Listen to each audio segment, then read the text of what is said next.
of another place. Come with me, let's have a smoke break. Nah, not just a normal break. It's smoke break.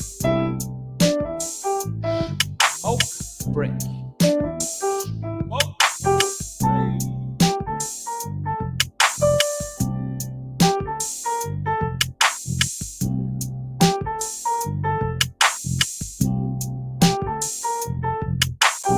30 seconds and counting. There were plenty of years where there were guys who would dread being drafted by the Buffalo Bills. Not anymore. Astronauts report it feels good. T-minus 25 seconds. Brandon Beane realizes they're in a window of 2 to 3 years max to get this done while the iron's still hot. And getting Von Miller into that situation was big for the Bills.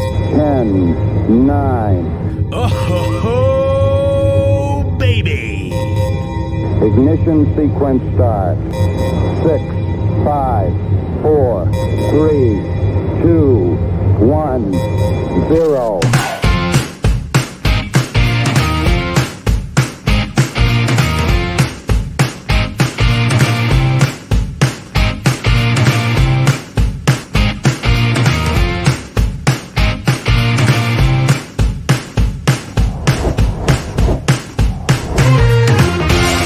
Great interview, guys.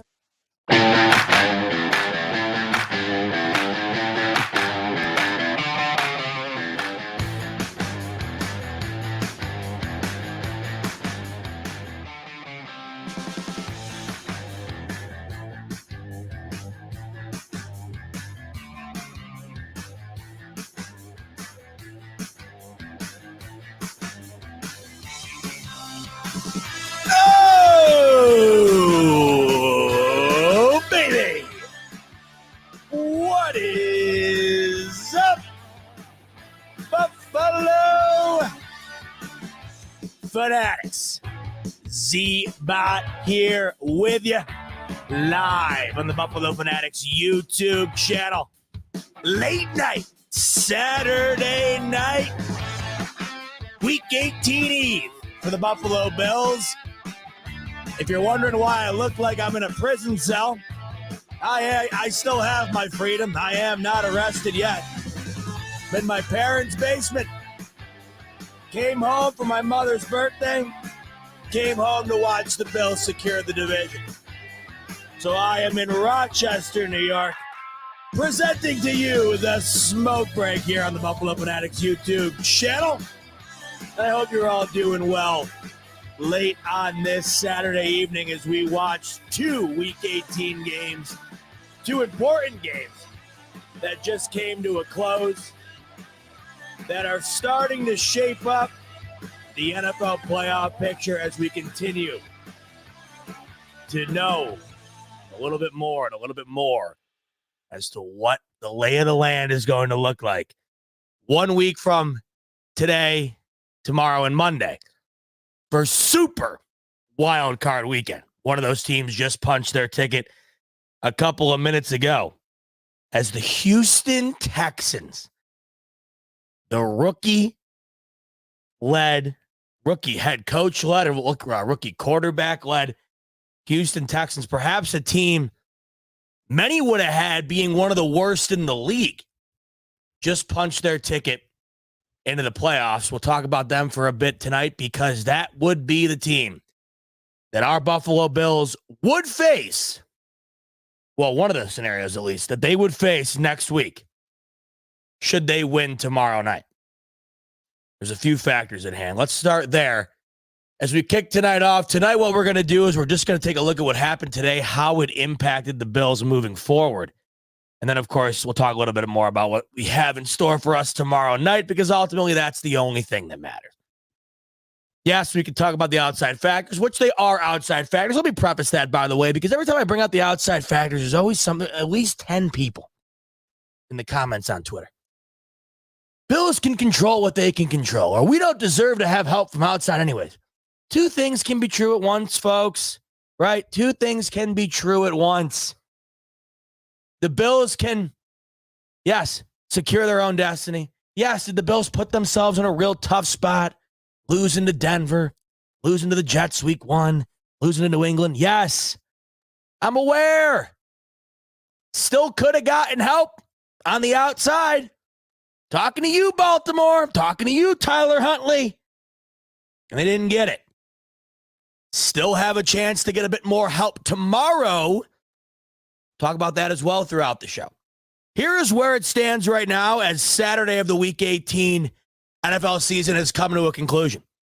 Jacksonville Jaguars, like I just mentioned, the one team left that can give the Bills some help in pursuit to making the playoffs. How do they help the Bills, you ask? Taking a big old fat L to Mike Vrabel. Perhaps Derrick Henry in his last Tennessee Titans football game. Perhaps Ryan Tannehill in his last NFL football game for the Tennessee Titans. Who knows where the hell he'll wind up. Jags lose tomorrow at 1 p.m. It's as simple as today with Baltimore versus Pittsburgh. Should Baltimore have lost? Jags lose. Bills are in. Here are the remaining scenarios as to what can happen for the Bills and what the result of that will be. Let's start with the Jags winning and the Bills winning. The Jags win and the Bills win.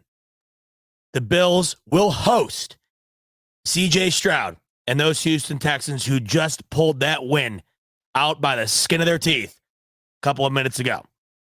If the Jaguars lose tomorrow and the Bills go into that game tomorrow night for everything and get it done, the Bills will host, who knows who'll be playing quarterback? I'm assuming Mason Rudolph and those Pittsburgh Steelers who, if it gets to that point, dear God, I mean,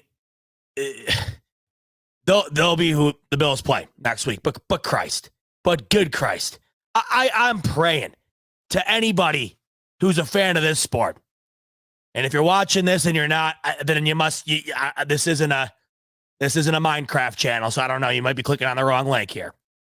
But to anybody who's in our boat, fan of football, the Pittsburgh Steelers should not be in the NFL playoffs. Holy hell. Please. Please. And that's coming from somebody as a Bills fan, should they play them next week, which is a very likely possibility perhaps.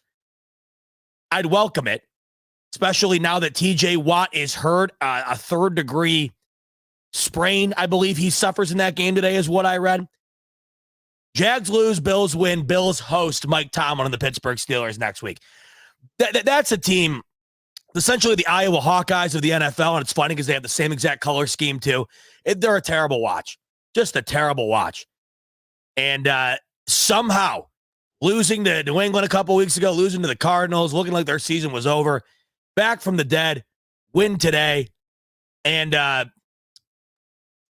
There are a couple of scenarios away from making the playoffs, and the Bills could be one of the opponents that they face. Thanks for the clarification in the comments, by the way, from Rev and Dominic. MCL for TJ Watt and a third degree. Or did I say degree? Third grade. What did I say? Degree, grade. Somebody corrected me. Grade. Yeah, Josh did. Grade, not degree. He's not going to school here, but he is getting grades. It's unfortunate for TJ Watt. He can never stay healthy. God bless him. Was finally healthy. Obviously, one of the more dominant defensive players in the league, suffers an injury late in that game, very late. And it's a third grade. Is it grade? I don't know. Why does that not sound right either? Whatever. A high-level sprain to the MCL is what TJ Watt suffers. That would be who the Bills play next week. Jags lose, Bills win. Jags lose, Bills lose. Bills stay in Miami. That is the most interesting of all of them. And I got to tell you, if that's what winds up happening, it might be for the best out of all those scenarios that consider the Bills losing. Because you got a hole in your head if you think the Miami Dolphins are beating the Bills back-to-back weeks. Frankly, the way I see it right now, it's tough to imagine they do it even tomorrow. But if they wind up pulling that out of their ass, and the Jags also lose, Bills stay in Miami, play at Hard Rock in the wild card, and it's a repeat of last week's wild card round, just this time taking place in Miami.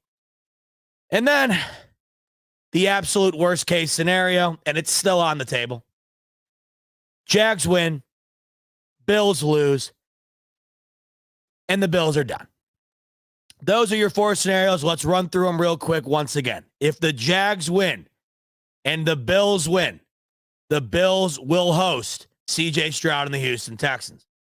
If the Jaguars lose and the Bills win, the Bills will host the Steelers. The Jaguars lose and the Bills lose, the Bills will stay in Miami. If the Jaguars win and the Bills lose, it's over. You might not hear from me again because it might be over for me as well. I have yet to consider the possibility of that happening because my head can't take it. My heart can't take it. And I don't want to think about it until I have to. And hopefully I don't have to. Let's start with what happened today and how we got here. The Bills could have clinched a playoff spot today with help from the Baltimore Ravens, who have given them help in the past. As we know, the Bills ended their long playoff drought, the drought that spanned my entire lifespan to that date almost. With some help from those Baltimore Ravens, if we remember correctly, the Andy Dalton savior to Tyler Boyd to get the Bills in was against those Baltimore Ravens, propelling Tyrod Taylor into the playoffs to play against the Jacksonville Jaguars, who can help us out tomorrow. It's funny how it all comes around. Could not help us today, though, those Baltimore Ravens. That game was abysmal. Holy hell. Here was the scenario I was in, driving back to Rochester from Connecticut, and it was an absolute snowstorm. 20 miles per hour on the highway on the way home. It was pure hell. And I was slated to get home at 5, didn't get home till nearly 6. And I had the game on my way home because I was backed up in traffic, so I had it going through the speakers. And, you know, it felt like I was missing absolutely nothing. It was funny, though, however, because it was almost like my trip was being narrated by Chris Fowler, Dan Orlovsky, and Louis Riddick, because all they kept talking about was the weather as I sit there in the elements myself. It was terrible. I'm lucky I even made it home. Holy hell. Nightmare out there. Stay safe this weekend, by the way. I know it's supposed to be terrible all weekend. It's supposed to be bad next weekend as well. We've gotten lucky. There really hasn't been any elements at all this winter. Of course, the one time I'm making the trek home on like a 6-hour drive, I got to be stuck in the middle of it. But I had that game on in the background, came home, finished it off. That game was terrible. Pittsburgh Steelers obviously still playing for their lives. Baltimore Ravens were playing for nothing today other than pride. And it was prideful in the beginning, but that offense, holy hell. You can understand why Lamar Jackson's more than likely going to win his second MVP. They could not do anything on offense. Credit to Tyler Huntley for going in a tough spot, giving it his best effort. The reason I thought Baltimore was going to be able to win today was because of him. If you have a backup quarterback, you hope it's somebody to the caliber of a guy like Tyler Huntley. He led Baltimore into those playoffs last year when Lamar went down throughout the duration of December. He was the quarterback, and if you remember correctly, he should have been the winning quarterback in the wild card. The Bills should never have faced the Cincinnati Bengals last year in the playoffs, the team that kicked their ass in the divisional. It should have been the Baltimore Ravens. Moving on after that wild card game, they fumble on the goal line. 100-yard fumble return for a touchdown for Cincinnati. The rest is history. They win today 17-10. The game was 7-7 forever. It was an absolute rainstorm throughout. The special teams was horrendous. How many fumbles were in that game? 15?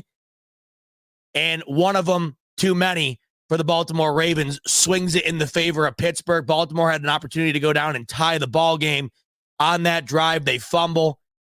Steelers get the ball back, kick a late field goal after milking the clock, and that would put Baltimore in the position to lose that game, even after going down, getting a field goal, kick the onside, do not get it. I thought we were going to get some help today from those Baltimore Ravens, but credit where credit's due, despite the fact that I think they are the worst watch in the NFL when it comes to a team that is still alive. Watching these Pittsburgh Steelers, it is just terrible. This is coming from somebody who's a big Penn State fan, been watching Big Ten football all my life, and a lot of times that's what it looks like in the Big Ten. Anytime you watch Iowa play, anytime you watch Wisconsin play, another example, when Penn State played Michigan this year and Michigan didn't throw a pass the entire second half, a lot of times that's what that type of football is. But the NFL, you don't usually see that, especially when teams are winning that way. The Pittsburgh Steelers have won games like that all year. You can go back to early in the year when Pittsburgh beat the Cleveland Browns, excuse me, like week 4 or 5 of the year. And I don't know if they got in the red zone all game on offense and they still won the ball game. How they're still alive is insanity to me. Total carousel at quarterback, firing the offensive coordinator, Matt Canada, mid-season. There are times where they've looked like the worst team in football this year. They're still alive. And not only are they still alive, they could be the opponent the Buffalo Bills square off against next week if things go the right way. All Baltimore had to do today was win that game with their backups, and the Bills would have punched their ticket, and they certainly had an opportunity.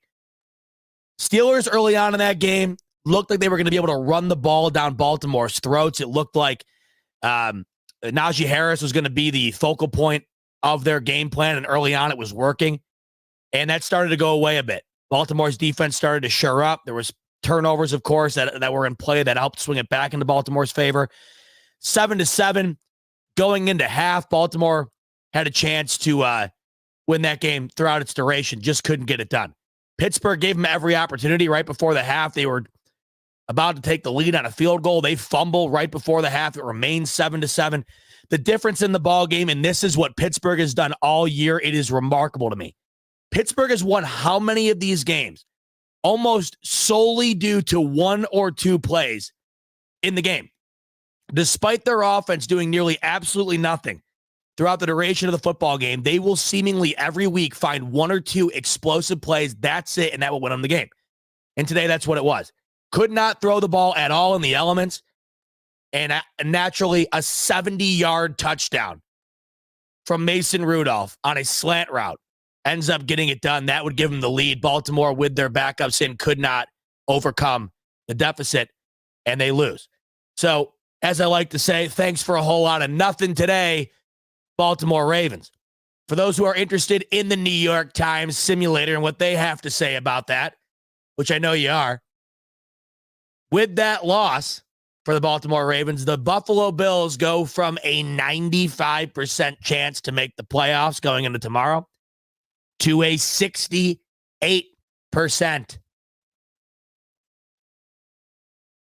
So it's interesting. If anything, it's interesting. And obviously, it's even more interesting knowing that those Pittsburgh Steelers now could potentially be a team the Bills face if the cards fall the right way for them tomorrow. So, doesn't go right for the Bills today. And it's funny, everything seemingly was going right for the Bills to get in to the playoffs, to be set up for the 2 seed, which they are set up to still get tomorrow. And then all of a sudden, things have not been going exactly the way that we have wanted them to in order to punch the ticket the last couple of weeks. We know last week, if Pittsburgh would have lost, in addition to Cincinnati losing last week, the Bills would have already been in by now as well. Did not happen. Pittsburgh somehow continues to keep their hopes alive. Cincinnati did lose to the Chiefs. The Chiefs did their part for us. But the annoying-ass Pittsburgh Steelers has been a thorn in everybody's ass this year, despite not playing very great football. They didn't get it done for us last week. They didn't get it done for us today. And as it stands right now, the Bills still are not clinched. It is one of the weirdest scenarios in the history of the sport where the Buffalo Bills currently sit. And, of course, who else but the Buffalo Bills would be in a scenario where you win tomorrow, you're a 4th consecutive AFC East champ, and you are the 2 seed. You lose in conjunction with a Jaguars win, and you're out. And you want to know how I see it? Because this is just going to be the way it's going to go. As a Bills fan, I should have known going into today. I should have bet the entirety of my life savings on the Steelers, and I should go in tomorrow betting the entirety of my life savings on the Jaguars, because you know damn well what's going to happen. It's going to be going into tomorrow night. It's going to be winning in, losing out. I can just guarantee it. At this point, I would be stunned if we get the help we need from Tennessee knocking off Jacksonville. It is setting up to be exactly what it's felt like it's going to be. And if it ends up getting down to that scenario, it's absolutely insanity. Leave it to the Buffalo Bills to put themselves in a spot where it's a first-time in NFL history type situation where you can literally go from being the best team in the playoffs without a bye in the AFC, according to the standings, or at home, sitting on the couch, watching with the rest of us. NBC wouldn't have it any other way, of course. They have the broadcast rights for tomorrow's game. That's what they're hoping for. And I would imagine that's what everybody else in the league not named a Buffalo Bills fan would be rooting for tomorrow as well. That's what makes that game that much more intense, that much more interesting. It's already the game of the weekend to begin with. You add on top of it the element that the Bills could lose and be out, and it makes it, bar none, one of the biggest games of the year. The way I'm looking at it right now, the way I see it, the vibe I'm starting to get, it's probably what's going to end up happening. Now, how do we avoid that? Like I said earlier, if Jacksonville loses, the Bills will punch their ticket. And that means if the Bills go into the night and they do end up losing, they will stay in Miami for a third game this season against those Dolphins. And similar to last year, we'll play the Dolphins in the wild card this time around, seemingly with a healthy Tua Tagovailoa, who right now is banged up. He was on their injury list, of course, is going to play. But he's one of what feels like 100 different guys on that injury report for the Miami Dolphins. So it'll be different, of course. It's much different playing Tua than Mike White. But, you know, it will just be another feather in the cap of this ever-growing rivalry that seems to be getting more intense by the year. It's interesting. The other day, Dan Patrick had on both Dan Marino and Jim Kelly at the same time on the show, which was really cool. They were talking about the game and the quarterbacks involved and obviously their history and their rivalry. This is what has become, once again, of the Bills and the Dolphins. Two teams that were obviously in the shadow of the New England Patriots forever. It is now their division, with the New England Patriots and the New York Jets no longer being close to relevant. These are the two teams that have been battling for AFC East supremacy the last several seasons. Obviously playing against each other last year in a clinch scenario in Buffalo where the Bills get it done in a snowstorm off the leg at Tyler Bass. An incredible game where Josh Allen dominated in the second half and secured that victory for the Bills. Bills end up playing them in the wild card despite Miami not having Tua, despite Miami being banged up. You could argue, and I probably would, if you gave me the time to sit down and go back on that game, that the Bills should have lost that game despite the injuries for Miami. But we know the Bills went into the playoffs last year not playing their best football, and they certainly didn't in that game, and they sure as hell did not against the Cincinnati Bengals the week after, and that was what resulted in their exit. But they easily could have lost that game to the backups against Miami. Remember, Josh Allen fumbles in the beginning of the second half. Miami walks into the end zone. Nothing seemingly going right for the Bills that day, but they did end up getting it done. The chickens would come home to roost the following week. But this what I'm getting at is this rivalry is continuing to get more and more intense. And it's even more intense now despite what happens tomorrow because of what is at hand. And what is at hand is a Miami Dolphins team who about a month ago seemingly had this division locked up. The Buffalo Bills were reeling. They had about a 14% chance to make the playoffs. And naturally, as any good rivalry would have, it comes down to just one single game that will be played tomorrow night in prime time under the lights in front of the entire world. Both these teams this season have had their fair share of choke jobs. Both these teams this season have had their fair share of moments where they might look like the best team in the league. And you could argue throughout the year there were times where the Dolphins looked like the best team in the AFC. You could argue at times there were moments where the Bills looked like the best team in the AFC. Right now, they're battling to be the second best. Baltimore has clearly emerged above the rest, in my opinion. They have looked like the superior team, not only in the AFC, but in the NFL the last month. You beat Miami the way you do last week. You beat San Francisco the week before that the way you do. Baltimore is the team to beat right now, and they'll be the team that the Bills or the Dolphins will be trying to play against in the AFC Championship on the road.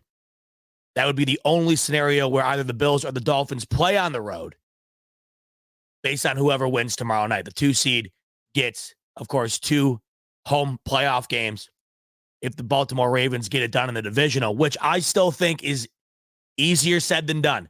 The Cleveland Browns might have something to say about that the way I see it. But if it goes the way many would predict, if the 2 seed wins, the 1 seed wins, that would be your matchup for the AFC Championship in Buffalo. Tomorrow is massive. Even if the Jacksonville Jaguars end up losing and clinching for the Bills, it's still an absolutely massive game, and it goes beyond just having the opportunity, the privilege of saying that you're AFC East champions. For the Miami Dolphins, it's massive because they have not won an AFC East title in a very, very long time. Obviously, they haven't won a playoff game in near a quarter century. Everybody knows that. That's been the talking point surrounding them, and I'm sure Miami Dolphins fans are sick and tired of hearing about it. And to couple that, they have been in the shadow of the Buffalo Bills the last 3-ish seasons ever since the departure of Tom Brady, and they're looking to finally get their chance to be at the top. This means a lot for the Miami Dolphins. You could argue it honestly means more to Miami than it does to Buffalo, despite Miami already having their playoff spot secured. This would finally allow the Miami Dolphins to get into the position they've been trying to get into, really since Brady left and Josh Allen took over. This would be a changing of the guard. It would be a massive move for the Miami Dolphins franchise to win tomorrow night, despite all the injuries they're dealing with, take over that seeding, take over the title, and now be the guys in the leader house with the Bills looking from the back. To me, though, outside of being the AFC East champion, the biggest difference here is the seeding. Because if Miami loses that ball game tomorrow night, they will have to face the Kansas City Chiefs on the road in week 1. And what a fall from grace it would be for the Miami Dolphins to go from being in a position where they were competing for the 1 seed a couple of weeks ago to falling all the way down to the 6 seed and having to go on the road to Arrowhead. Now, I understand Kansas City Chiefs have not looked like the Kansas City Chiefs that we are accustomed to seeing. Certainly haven't. And there's part of me that really doesn't expect them to turn it around on a dime in the playoffs. To me, they have been who they've been, and it's been a mediocre football team with a really damn good defense and an offense that's been frankly bad. And I'm not entirely sure that they're going to be able to just flip it on a dime in the playoffs when they haven't been able to flip it on a dime really all year long. But you can't tell me, if you're a Dolphins fan, that you feel comfortable having that be the way you enter into the playoffs, trying to get your first playoff win in nearly 25 years. Going from competing for the 1 seed, absolute choke job against the Tennessee Titans, even allowing the Bills to be in the position that they're in tomorrow to win this division. Going from that, having the possibility of a bye, to having to go to Arrowhead and win that ball game to survive, keep your playoff hopes alive. Not ideal. Not ideal. This game, to me, the seeding is massive. I think it's huge. The difference between playing all of your playoff games until the AFC Championship with the home field advantage as opposed to the road, it's huge for both of these teams. Miami Dolphins fans, surely, if they're honest with you, would be the first to tell you, would they rather play in the Miami elements? Or would they rather take their chances going to Arrowhead, not only playing against Mahomes, but perhaps playing in 10-degree weather? I believe Mike McDaniels in December and January is 10-9, something like that. When it's cold out, we all know the Miami Dolphins have played differently, has not been their friend, especially for Tua. You win this game, you don't have to worry about that until the AFC Championship. And if you get to that point, I think the Miami Dolphins would tell you it's a successful season. Not everybody can win it. And they haven't been in the Bills spot where they've had the Super Bowl expectations pinned to them for the last couple of seasons. It wouldn't shock anybody, I think, for Miami to have that Super Bowl or bust type element surrounding them, but it hasn't been like what it's been like for the Bills, where it's seemingly been the expectation the last couple of seasons and they've just flat out fell short. With Miami, they're still trying to get to that next level, and right now the next level for them is winning the AFC East, winning a playoff game, then you go from there. The Bills have surpassed that. Their expectations are higher. So pressure on both sides. But that's the pressure for Miami. It might not seem like a big deal tomorrow, knowing that they're going into that game with a spot locked up, but it's a world of difference should Miami win the game tomorrow for them in the playoffs. And then obviously for the Bills. This is huge. This is the biggest game in a while. This is the biggest non-playoff game for the Bills, maybe under Josh Allen.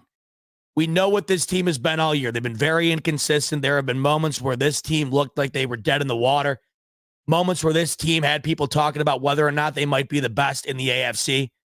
The problem so far for these Buffalo Bills week in and week out is you never know what you're going to get, and that's been true all the way up until now. If you get the version of the Bills that we've seen in certain games where Josh Allen's humming, the offense is clicking, and the defense plays the way that they know that they can play, look out. Nobody wants to face this team. But if you get a type of performance like they had against New England last week on offense, like they had against the Chargers on offense, like they had against the Jets week 1 on offense, several other games throughout the year, the Denver Broncos, etc., they are susceptible to losing the ball game no matter who they play. You know, I don't care if Waddle's out there, Bradley Chubb's out there, Xavier Howard, Phillips. It doesn't matter. The Bills have shown they will allow anybody to be competitive with them if they allow it. And I think an advantage for the Bills being at home, having the opportunity to potentially play a rookie quarterback in the first round, then move on to the divisional. And should Kansas City beat Miami, right, in the first round, if the cards fall that way, it would finally be a playoff game against the Chiefs in Buffalo.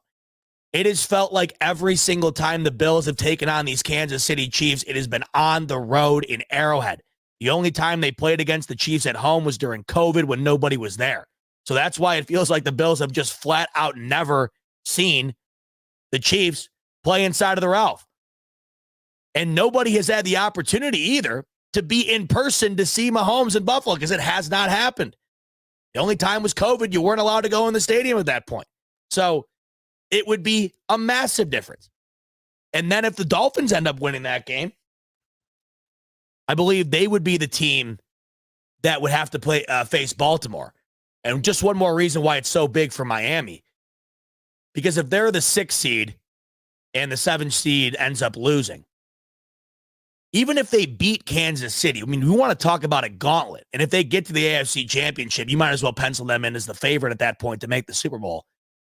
Because their road would be KC and then Baltimore, a team that just beat the ever-living piss out of them 1 week ago. That is brutal. So it goes far beyond tomorrow night, just having the opportunity, the privilege of calling yourself an AFC East champion. The path to the Super Bowl is heavily dictated tomorrow night, and the winner has a significantly easier path. No path is easy. And it's obviously easy right now to say that it would be easy if you win and you have a certain scenario. Maybe it's the complete opposite. But I'll tell you right now, as I sit, it feels a lot easier not having to go on the road to Arrowhead and then potentially having to go on the road to Baltimore and have that be your path to try and get to a championship. That does not sound fun. Sounds quite the opposite. So what's on the line tomorrow night is a ton of bragging rights, obviously the title. And it could be for the Buffalo Bills, a playoff spot, or pack your bags and head home. And as I'll reiterate once again, the scenario that would occur, that would make that game into that type of game, would be the Jacksonville Jaguars beating the Tennessee Titans tomorrow. Before we talk more about Bills and Dolphins, let's talk about that game in particular at 1 o'clock that can set the Bills up to go into Miami with a spot locked up. A lot of people also think that that could determine the way the Bills approach that game, the way the Dolphins approach that game. So let's talk about this first before we get more in depth into the Bills and the Dolphins. So here's the scenario at hand tomorrow at 1 o'clock between Jacksonville and Tennessee. Tennessee is not playing for anything but pride. But do not let that fool you. You're going to see a Tennessee Titans team tomorrow, I would imagine, that's going to be playing like they are competing for the 1 seed. This is a team, if you had to pick one team right now, I'd say that you would be maybe fearful of as a team that has nothing to play for. I would say it would be the Tennessee Titans. Everybody by now, I'm sure, has seen the clip of Mike Vrabel this week being asked about, what it's like to lose and stuff. And he lost it. Losing effing sucks. This, that. He had an episode, and rightfully so. That's as much of a competitor as you will see in the league. Mike Vrabel, obviously a former New England Patriot, Super Bowl champion. He knows what it's like to be the best of the best in the league and to compete at the highest level in the greatest environment. I'm imagining anything less than that standard is unacceptable for Mike Vrabel, and it has certainly been less than that standard this year in Tennessee. But tomorrow could be a real end of an era in Tennessee. The frustration is palpable for Mike Vrabel. It's not even entirely certain he'll be back next year, and it might not be on his own volition. Potentially, Mike Vrabel moves on from Tennessee next year. That's on the table. I don't think they'd fire him. They'd be fools to fire him. I think Mike Vrabel is one of the best coaches in the league, one of the most likable coaches in the league. I don't anticipate that, but he could leave. There are going to be several openings next year in the NFL at the head coaching position. Maybe Mike Vrabel wants a change of scenery. So there's that in play. It is going to be Derrick Henry's last game as a Tennessee Titan. That's all but inevitable. Derrick Henry going to be owed a lot of money by Tennessee, and I just don't think Tennessee is in a position to be paying a running back who this year, statistically, has fallen off. Now, for Derrick Henry, 1,000-yard or near 1,000-yard season, that wouldn't be considered falling off for many. It's considered falling off our running back in Derrick Henry, who had, 3 consecutive 1,500-yard seasons? A 2,000-yard season in 2019. Derrick Henry, in my lifetime, has been one of the best running backs I've had the privilege to watch, and he has been the face of Tennessee. Tennessee has not had that franchise quarterback that you put on the billboards that sells tickets, that brings you in to watch the game. That person for Tennessee has been Derrick Henry, and rightfully so. He has been one of the most intimidating and game-changing players in this league for a while now. And that's going to come to an end tomorrow. And if you're a Tennessee Titans fan, that has got to be real emotional for you. That's essentially their Josh Allen in a way. It's funny how some of these teams who don't have a quarterback, how much they're reliant upon a positional player and how much they become the face of that team. I look at the Giants like that a lot with Saquon, and when he goes down, you just don't feel the same about the Giants, right? There's some teams who just have a guy who's so dominant and who's so good. It helps supplement the lack of talent they have at quarterback, and that has been what the Tennessee Titans have been. And Derrick Henry has certainly been the face of that franchise, and that's going to come to an end tomorrow. And Derrick Henry, more than likely next year, is going to sign a 1 or a 2-year deal with probably a competitive team or at least a different team. And the era of the Tennessee Titans that we've come to know, which is ground and pound football with Derrick Henry, that's going to end. You got to think Derrick Henry is going into tomorrow with that knowledge, knowing, hey, this is the last impact I'm going to have on this Tennessee Titans team, a team I've spent my entire career with. I want to go out with a bang.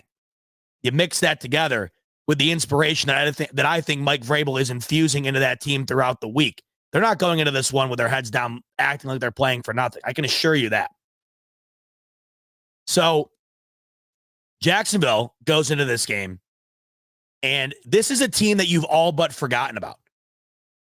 The Jaguars about 2 months ago were looking like they might be primed to be the team that could go for the 1 seed. They had one of the easier remaining schedules in the entire AFC. And if you remember, around the time where they beat the Bills in London, they were humming. The Jaguars had just come off a dominant win against the Falcons. They beat the Bills in London. Then they destroy the Colts. They beat the Saints. They beat the Steelers. And then it hits the skids a bit when they play the 49ers and they lose 34-3. And this team really hasn't been all the same since then. They would get a huge win against the Titans that they did play tomorrow. Keep that in mind, by the way. The last time these Jags played the Titans, they beat them by 20, and don't think the Titans forget that. But after that, it's been a lot of close score games where they do win, and a lot of losses as well. Barely eke it out against the Texans, lose to the Bengals, lose to the Browns, get destroyed by the Ravens, get destroyed by the Tampa Bay Bucks, Nobody saw that coming on Christmas Eve. And then last week, you got David Tepper, the owner of the Panthers, throwing drinks on fans, and they're the worst team in the league.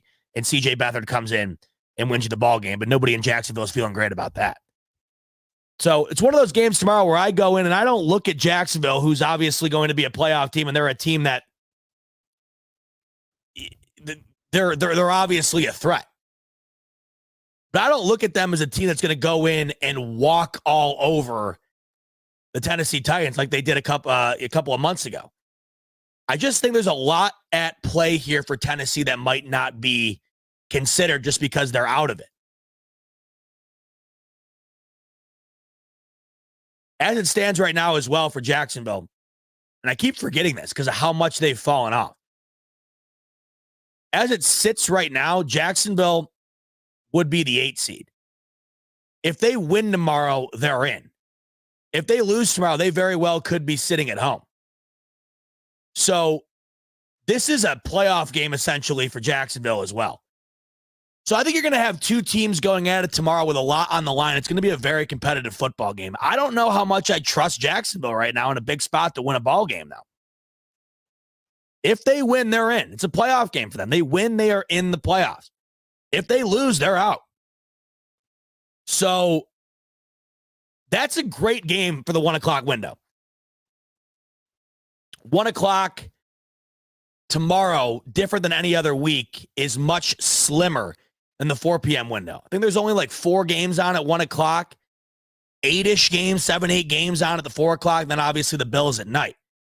That's the best game, I think, of the 1 p.m. window, maybe outside, ironically enough, of Jets-Patriots, because that very well is going to be Bill Belichick's last game as a Patriot, and that's going to be must-see TV. Game's going to suck, probably. I think the Patriots win handily because of that situation. But I've said this before on the show. I'll say it again. Watching the departure of Bill Belichick is going to be like watching an alternate reality. And that's going to be tomorrow at hand as well. You want to talk about an interesting game with nothing on the line. Neither of those teams playing for anything other than maybe to hold their head high, a little bit higher going into the offseason than they would otherwise. That's going to be Bill Belichick's last game tomorrow in New England at 1 p.m. But the best game of the day at 1 p.m. is the game the Bills have the most vested interest in. It is Jags and it is Tennessee. As of right now, Jacksonville, about a 3-point favorite in that game. And us Bills fans are going to be rooting quite heavily for those Jacksonville Jaguars to lose. But as I said earlier, I don't see it. I think Tennessee gives them a great game. I think they can win. But it just feels like the stars are aligning for the Bills to go into the night with everything on the line. Doesn't that seem fitting? I myself, along with everybody else, continuously keep talking about how insane it is that the Bills are in a position to be the 2 seed or to go home. I mean, my heart rate this week alone has already been probably on the brink of needing to be hospitalized. And I know for a fact going into tomorrow night, I'm going to be a wreck. This is what's going to happen. This is why I was rooting. So this is why, you go online and everybody's like, oh, Bills shouldn't have been relying on the Ravens in the first place. You'll see it again tomorrow. Bills shouldn't have been relying on the Jags and the Titans in the first place. I get it. Welcome to the NFL, folks. You need other shit to happen sometimes. I understand the Bills put themselves in quite a rut this year. Yeah, I was around for the Broncos game and the Patriots game. I remember them fondly, unfortunately. There are some people out there, and I get it, because there's part of me that's like this too. I can't even lie. There is part of me that has this sick, disgusting, almost illness type vibe to me, where you want that game tomorrow night to be winning in. You're almost rooting for it. But I got to sit back and say, no, snap the hell out of it. I want to go into tomorrow night with that weight off my damn shoulders. Sorry. I'm rooting for the outside interests. Every time you talk about it, it feels like somebody's got to tell you, well, no, the Bills control what they can control. They shouldn't be in the position in the first place to rely on other teams. Well, unless you're Baltimore and you clinch it up last week, or you're the San Francisco 49ers. I mean, come on. Just embrace the fact that you need other shit to happen sometimes. Okay?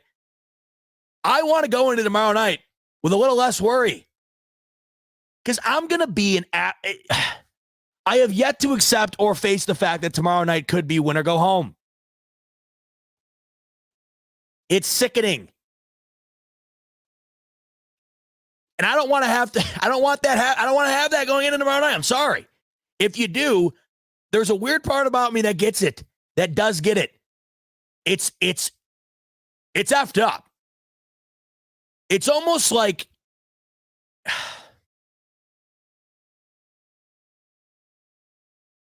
it's almost like being in love with a chick where you know she's terrible. You're with this girl forever. And she totally sucks. She's a total asshole to you, treats you like shit. You can't quit her. You love her. Even though she's toxic, she's ruining your life. You can't quit her. The thought of not being with her is odd. You hate it. You want to stay with her. That's what this is. It's the addiction that we have to everything being high stakes almost all the time. Everything with the Bills seemingly at all times is high stakes. Everything is always seemingly the first time in NFL history. Sometimes good, sometimes bad. Doesn't that just seem like the Bills? Everything is either, like my fiance Caroline says this to me all the time. And she's got a point. When you're not a huge football fan, this has got to feel weird sometimes. There will be moments where I'll say, that was one of the more insane things that's ever happened in the history of the league. Or this is one of the biggest moments that's ever, occurred for the Bills, this and that. And she'll be like, every week you say to me, this is the biggest thing that's ever happened, or this could be the biggest thing that's ever going to happen. And I try to explain to her that it's the truth. I go, if I was a fan of another team, you wouldn't be hearing me say this all that often. It's because of the damn Bills, Caroline. And it's when you know it's that much, when you hear it be explained to you in that way, where they're like, the person's like, how come you keep saying this? There's no way every week, every year, this can always be the first time this has ever happened, or the biggest time, or the biggest moment in the history. And I'm like, I understand. I can't believe it either. I'm not sitting here telling you this with a normal expression. It's insane to me too. That's the Bills. And you go into tomorrow, first time in NFL history where you could be the 2 seed or you're home. I also find it very ironic, too, by the way, that if the Bills do get the 2 seed tomorrow, this will be what? The third time they've had the 2 seed with Josh Allen? And isn't it funny? The Bills have had the 2 seed 3 out of the last 5 years? And it all began the moment the 2 seed no longer meant you had a bye. Isn't that just ironic as hell? Only the Bills. Bills can't do a whole lot of dick my whole life. All of a sudden, the NFL's like, you know what? We're going to add a 7th playoff team and get rid of the bye for the 2 seed. And what do you know it? Of course, that's when the Bills, all of a sudden, are the 2 seed again and again and again. Isn't it hilarious? The 2 seed used to mean as much, if not more sometimes, than the 1 seed. Because the 1 seed a lot of the time would be locked up earlier than the 2, and the 2 seed would be the last spot you played for to have the bye. Now it's just a glorified wild card spot with home field advantage.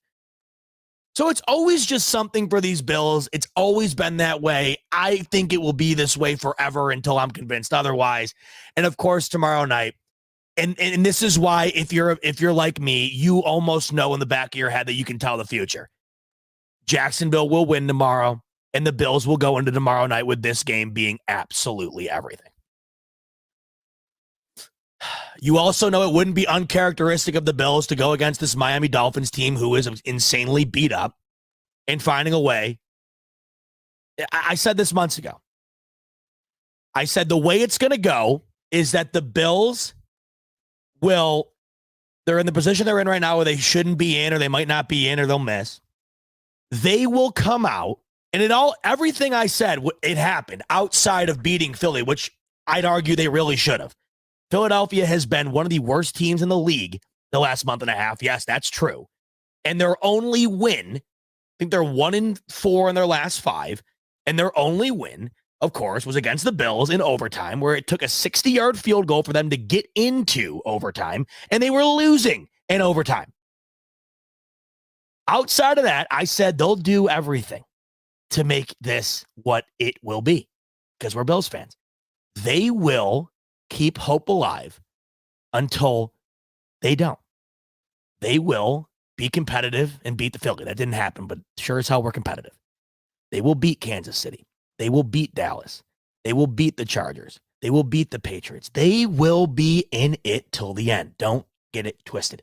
There's no team in the league better to bet on or to assume a victory from than the Bills when all hope is lost.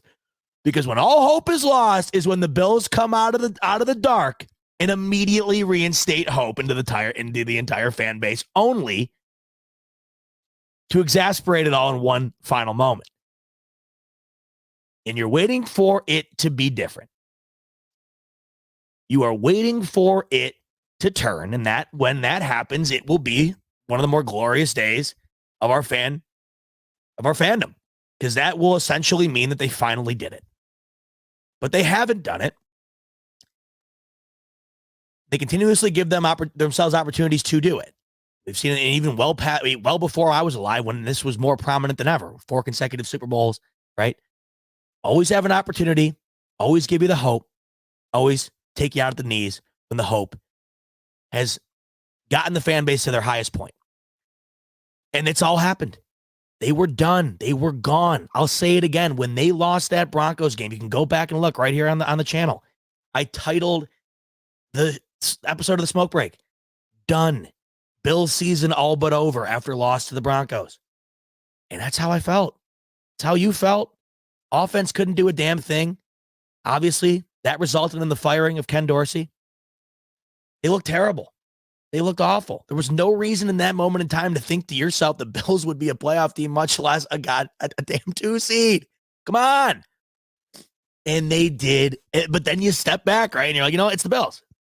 They're not just going to lay down. And that's what's so great about them. I don't want to get that twisted by it. What's great about them. You're never going to see the Bills just disappear.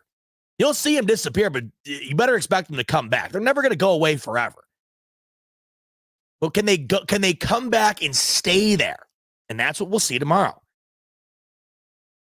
It's essentially what tomorrow is.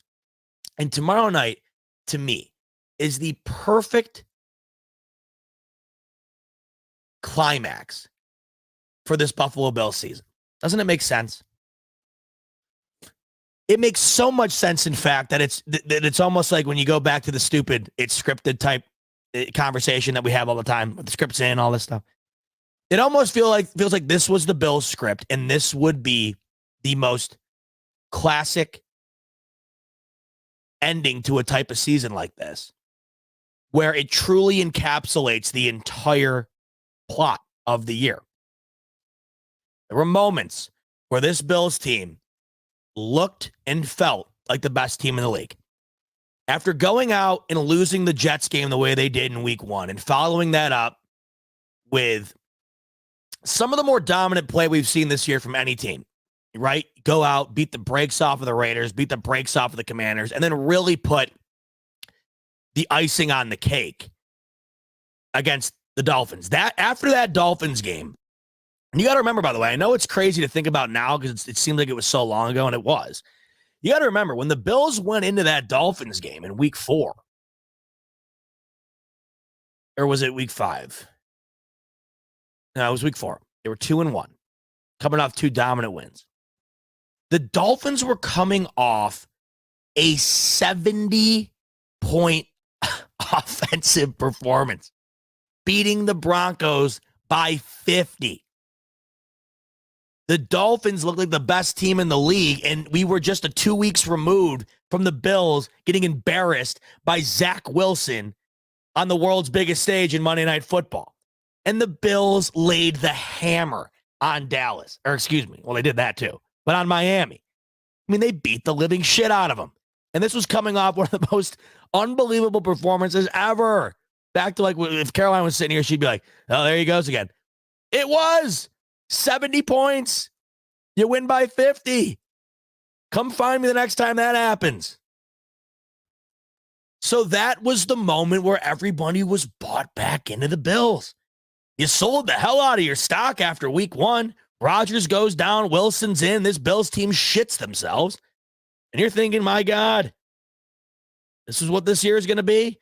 And then you string together those 3 weeks, capping that 3-week period off with the Miami game, and that was the best they looked out of all those games. And then remember that moment.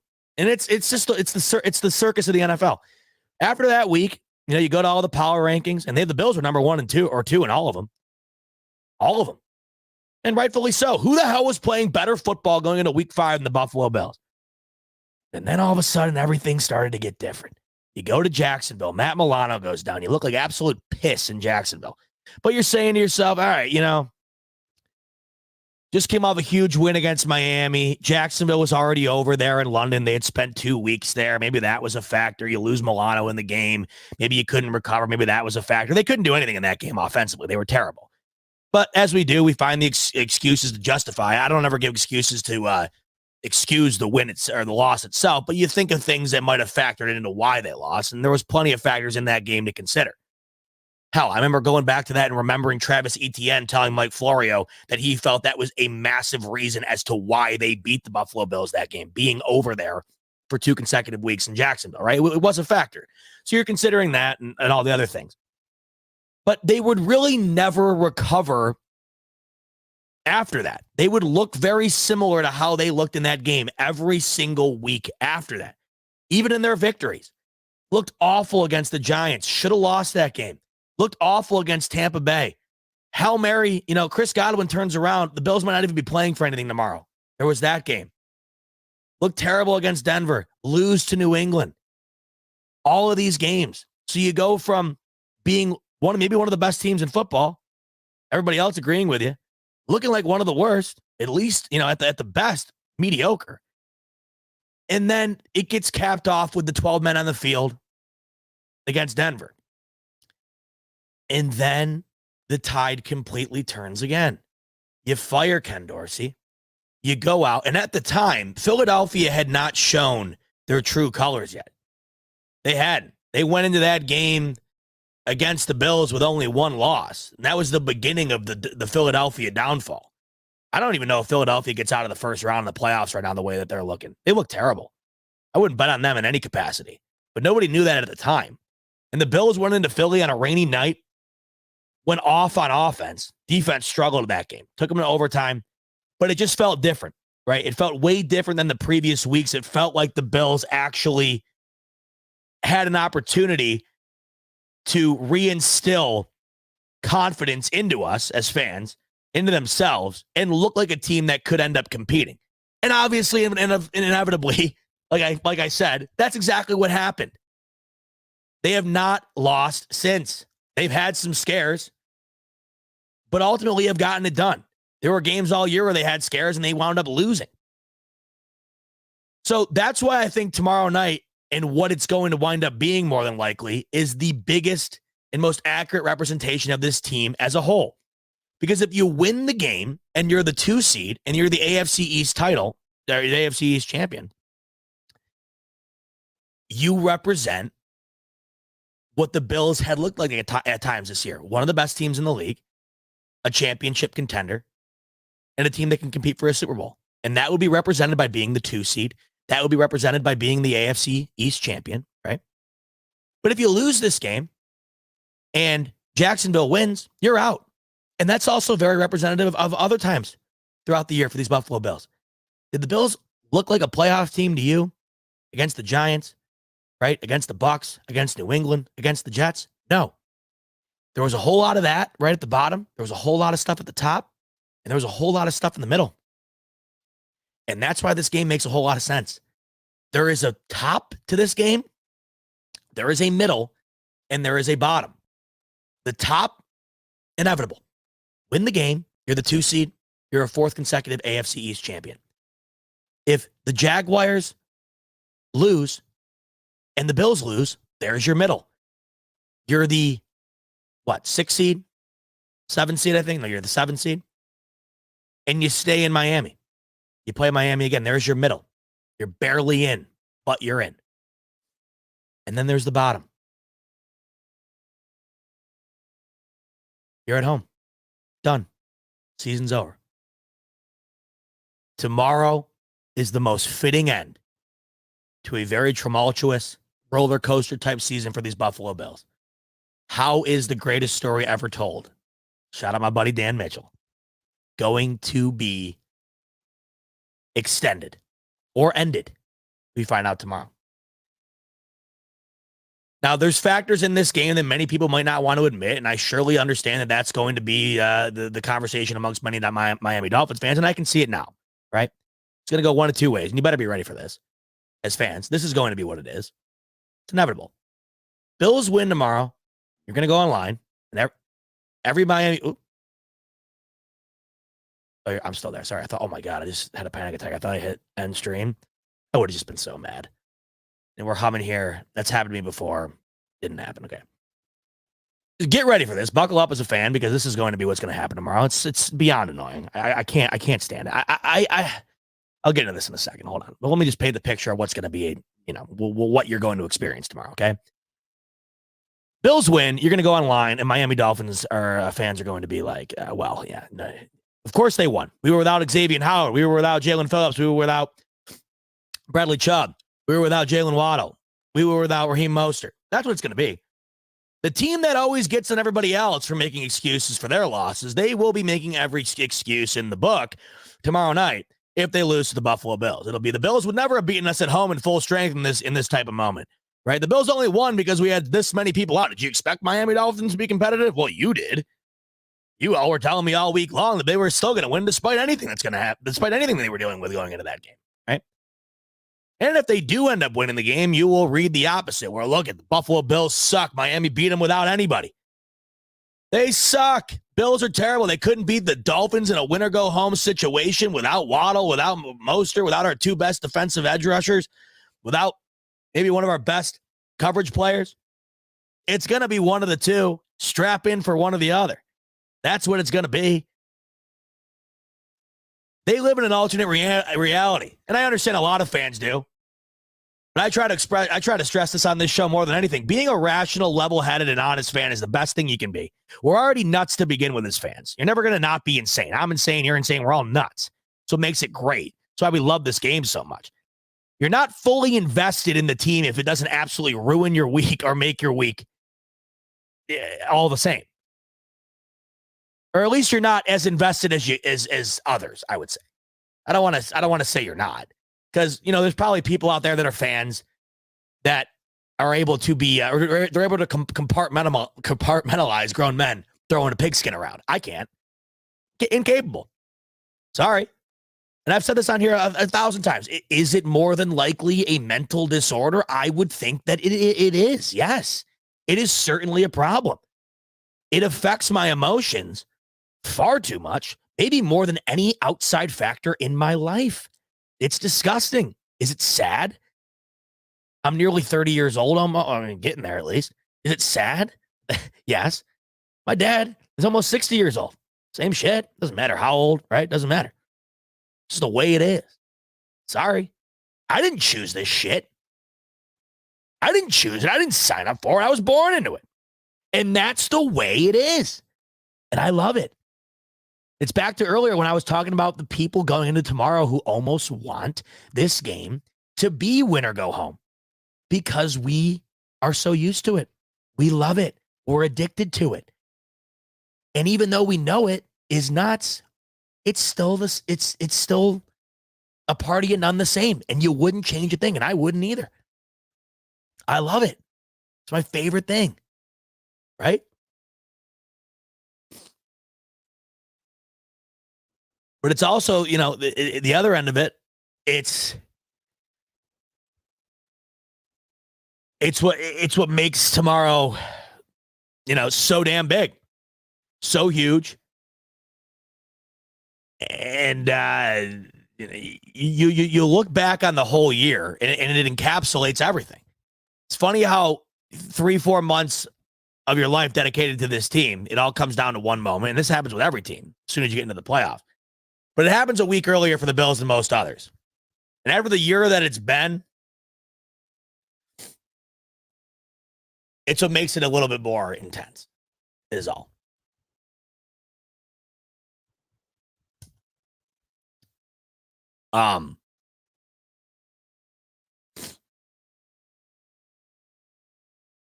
Just scrolling through the comments here real quick.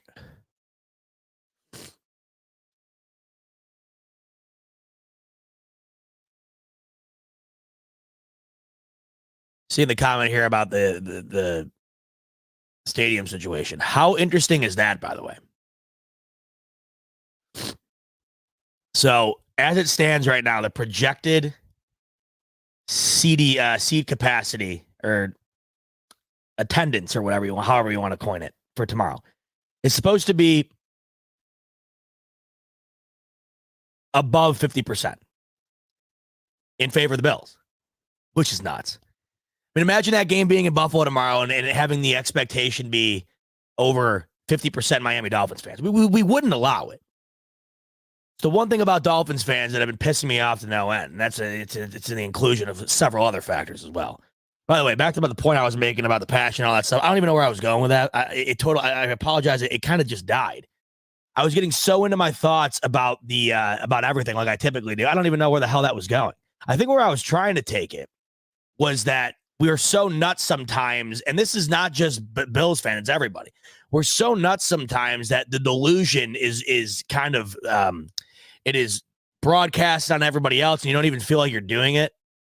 And I feel like we all do that. I think this is what I was getting at. We all do this, where we all kind of throw our shit out there to other fan bases and whatnot, and it might not even make any sense. And I see a lot of times the Dolphins fans throwing out there that they have better, better attendance, a better representation of their fan base at these games and stuff. And I just think that's nuts. It's a bold-faced lie. This would never happen. Right now, you're seeing the streets of Miami lined with Bills fans, bars being taken over. You're seeing bars where Bills fans are going and they're setting up banners, right? They're setting up all this Bills memorabilia on the outside of the walls of the decks of these bars and stuff. This doesn't happen in Buffalo. It would not be allowed to happen. It would never, ever happen. Even when the Bills were at their worst, the stadium was filled and it was all Bills fans, okay? Back to the point I was making about the insanity of the fan base and who we are. It doesn't matter. It's how enthralled and entrenched you are with this team. Win, lose, draw, great, terrible. It's always been the same. In a win-or-go-home situation with the AFC East title on the line, do you think for a second there would be any question or possibility of the Bills fans being outweighed at the Ralph tomorrow? Not a shot in hell. Yet you'll go online and you'll see everybody talking all this stuff about the opposite. This is what I hate. There's just a total lack of honesty at times. There's a total lack of the ability to understand just the truth of the matter when it comes to certain situations. I think it's crazy to believe that the representation of Bills Mafia is worse than that of the Miami Dolphins. It's getting even more insane when you factor in not only that that's going to be more than likely the reality tomorrow, more Bills fans than Dolphins fans at this game. It is now gotten to the point where the Miami Dolphins ticket office are canceling Miami Dolphins season ticket holder memberships. I'm sure you've seen this going around online the past couple of days. I think this is one of the more insane developments I've seen from a situation like this. We all hear about the times where teams at home almost feel like they're playing an away game. Hell, it happens to the Chargers on a weekly basis. It happens to the Raiders on a weekly basis. These destination spots, right? LA, Vegas. But I'll tell you this: if the Chargers were playing for a division title or AFC East or an AFC championship, same with the Raiders, that wouldn't be the case. A lot of bandwagon teams, a lot of bandwagon fans for those big market teams. You see a lot of fans coming out of the woodwork for those type of teams when they're good. When they're bad, the stadium's filled with other fans. But for a game like tomorrow, this is why the Miami Dolphins ticket office is doing this, and I understand it, but it's still insane to me nonetheless. Tomorrow, you're talking about a game. This might be one of the biggest games for the Dolphins in the last 25 years, and I think it is. There's so much at play here. Even though they're injured and even though they already have a playoff spot, I went over it earlier. The amount on the line to win the AFC East for the first time in a very, very long time and to significantly enhance your path to the Super Bowl. It's a massive game. And you're going to be outweighed at home in that type of environment. I understand if the expectation tomorrow was the Bills having a 60-40 split in the stands. If it was only the Bills' playoff chances and AFC East hopes and whatever else on the line. It's for both. It's the same situation for both. And the Miami Dolphins ticket office is sending out emails to certain season ticket holders who have sold their tickets to Bills fans. And the email is pretty straightforward. And it says, we are revoking your membership because we want the tickets to be in the hands of those supporting the Dolphins. So, in other terms, what is being said is you sold your tickets to Bills fans for one of the biggest games for the Miami Dolphins this side of the 21st century. And we're taking away your season ticket membership because of it. It's insane. I understand selling your tickets. I'm all for capitalism. I get that. But it's happening at such a rate tomorrow where the Bills are going to have more of a home type presence in Miami than Miami itself. And I got to give credit to the Miami Dolphins and their organization for saying, screw this. We're teaching you all a lesson on this one. It's honestly commendable. I think it is. Because they're taking a stand on it. I couldn't believe what I was seeing when I saw that email being circulated. Because that's no joke. I mean, imagine having Dolphins season tickets for a very long time, or, just season tickets in general. That's a commitment. Especially in Miami, where it's a destination spot as much as the others. It's just, I don't know if it is as, what's the word I'm looking for? Lucrative of a market from a ticket sales perspective, just because SoFi Stadium's brand new. Allegiant Stadium in, I believe that's what it's called, in Vegas is brand new. And those are major tourism spots as well. Not that Miami isn't, but the Dolphins have been around forever. The Raiders just moved to Vegas. The Chargers just moved to LA. Same with the Rams. So it's a little bit different. In this scenario, imagine having Dolphins tickets for a very long time and you sell your tickets. And just like that, they say, hey, no, not on our watch. Not on our watch, man. I think that is truly nuts. And I think it's awesome. It's awesome for a couple of reasons. One, the Bills and our fans are the reason that it's happening. Hilarious, right? But two, you're kind of sticking it in the craw of these Dolphins fans who have the tickets and don't give enough of a shit to go and represent their team in their biggest game in a very long time.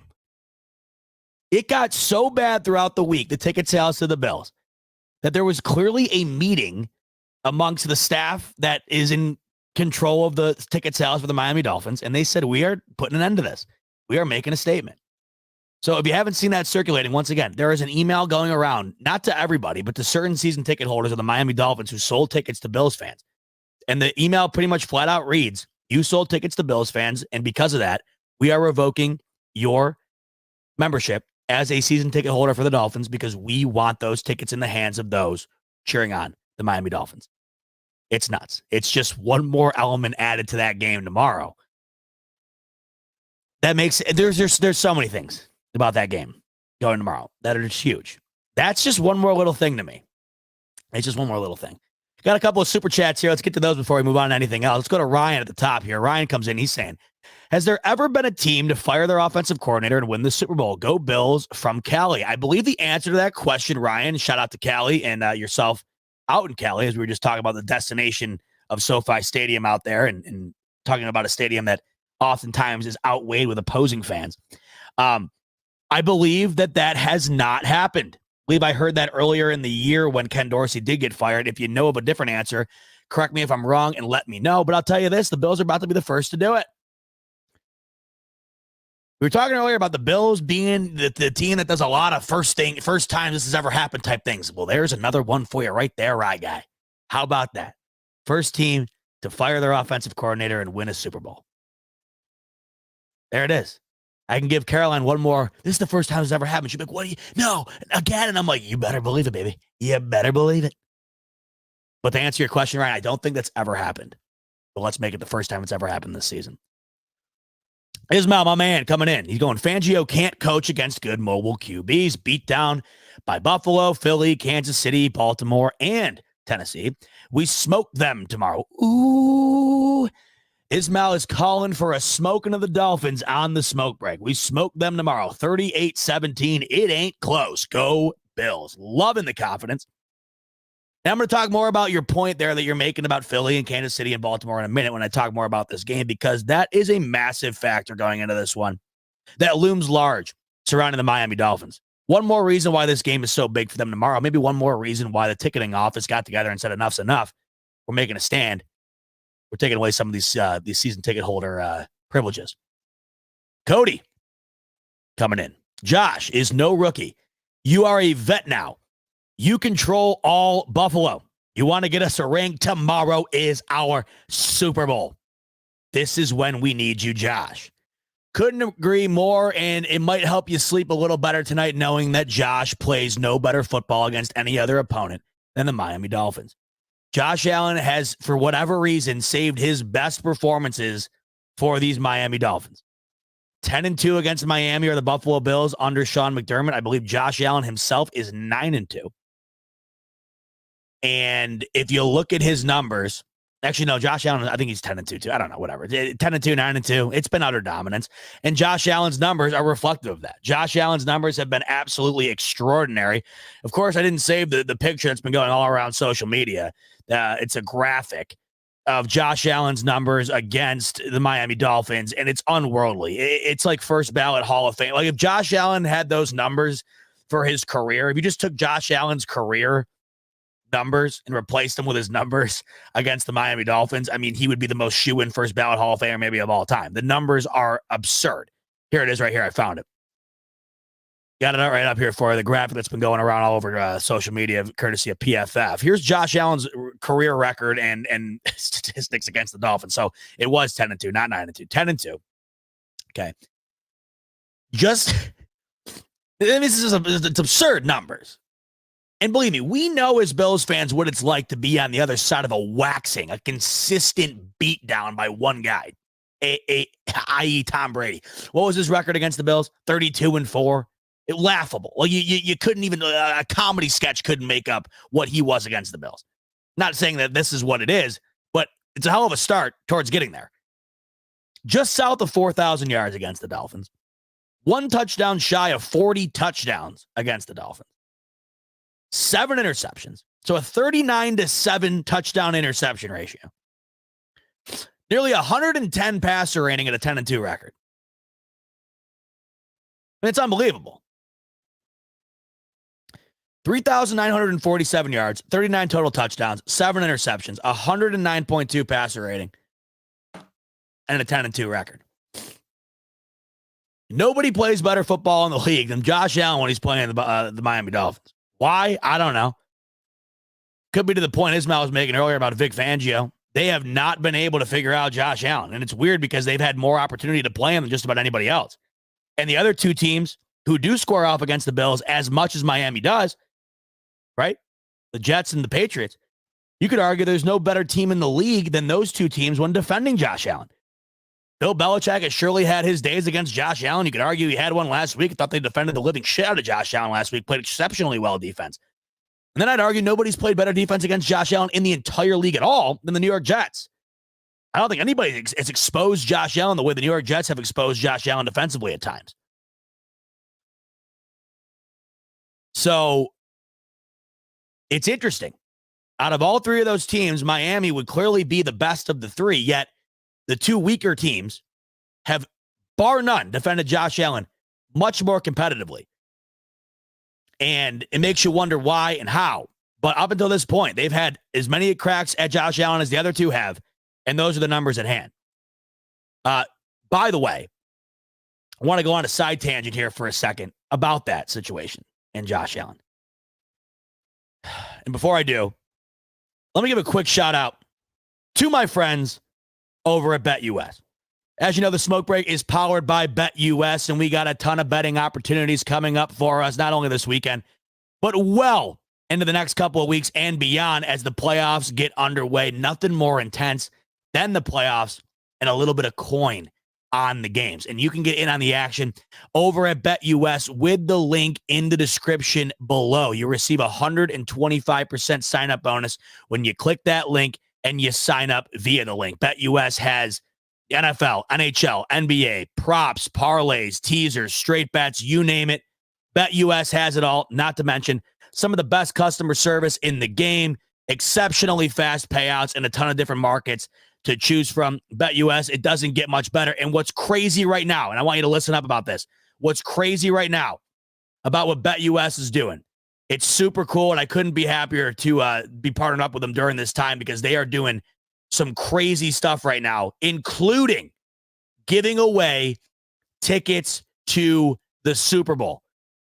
So you, sitting here right now, have an opportunity to go watch maybe the Buffalo Bills in their first Super Bowl since the late 90s for absolutely free, courtesy of BetUS. Let me pull up what's going on here with what BetUS is doing because it's nuts.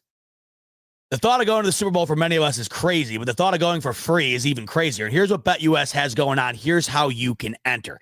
You place a bet on any NFL line and share your bet slip on Twitter or X. It's got to be a minimum of a $25 bet. So you go and you place one NFL bet for a minimum of $25.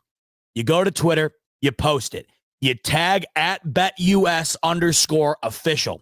And you also tag a friend that you would take with you to the Super Bowl if you won those tickets. Also include the hashtag BetUS, LVIII, obviously what the Super Bowl is coming up here.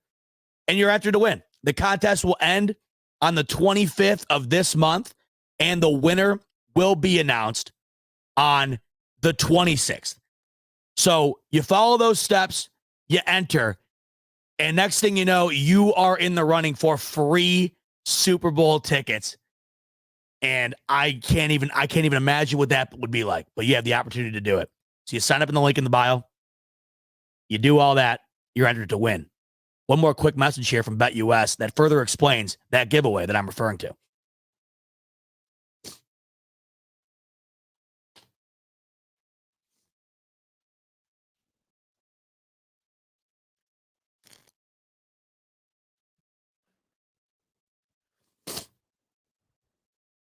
So there it was. If you had any confusion about what I said, go back, screenshot that portion of the video I just showed you, follow those steps. You will be entered to win Super Bowl tickets, courtesy of BetUS. So big shout out once again, sign up, link below, 125% sign up bonus. Here's a side tangent I want to go on real quick before I get to some more super chats, before we talk a little bit more about Bills Dolphins, and before we wrap up tonight and hit the hay. Josh Allen. 4 consecutive seasons with 40-plus touchdowns.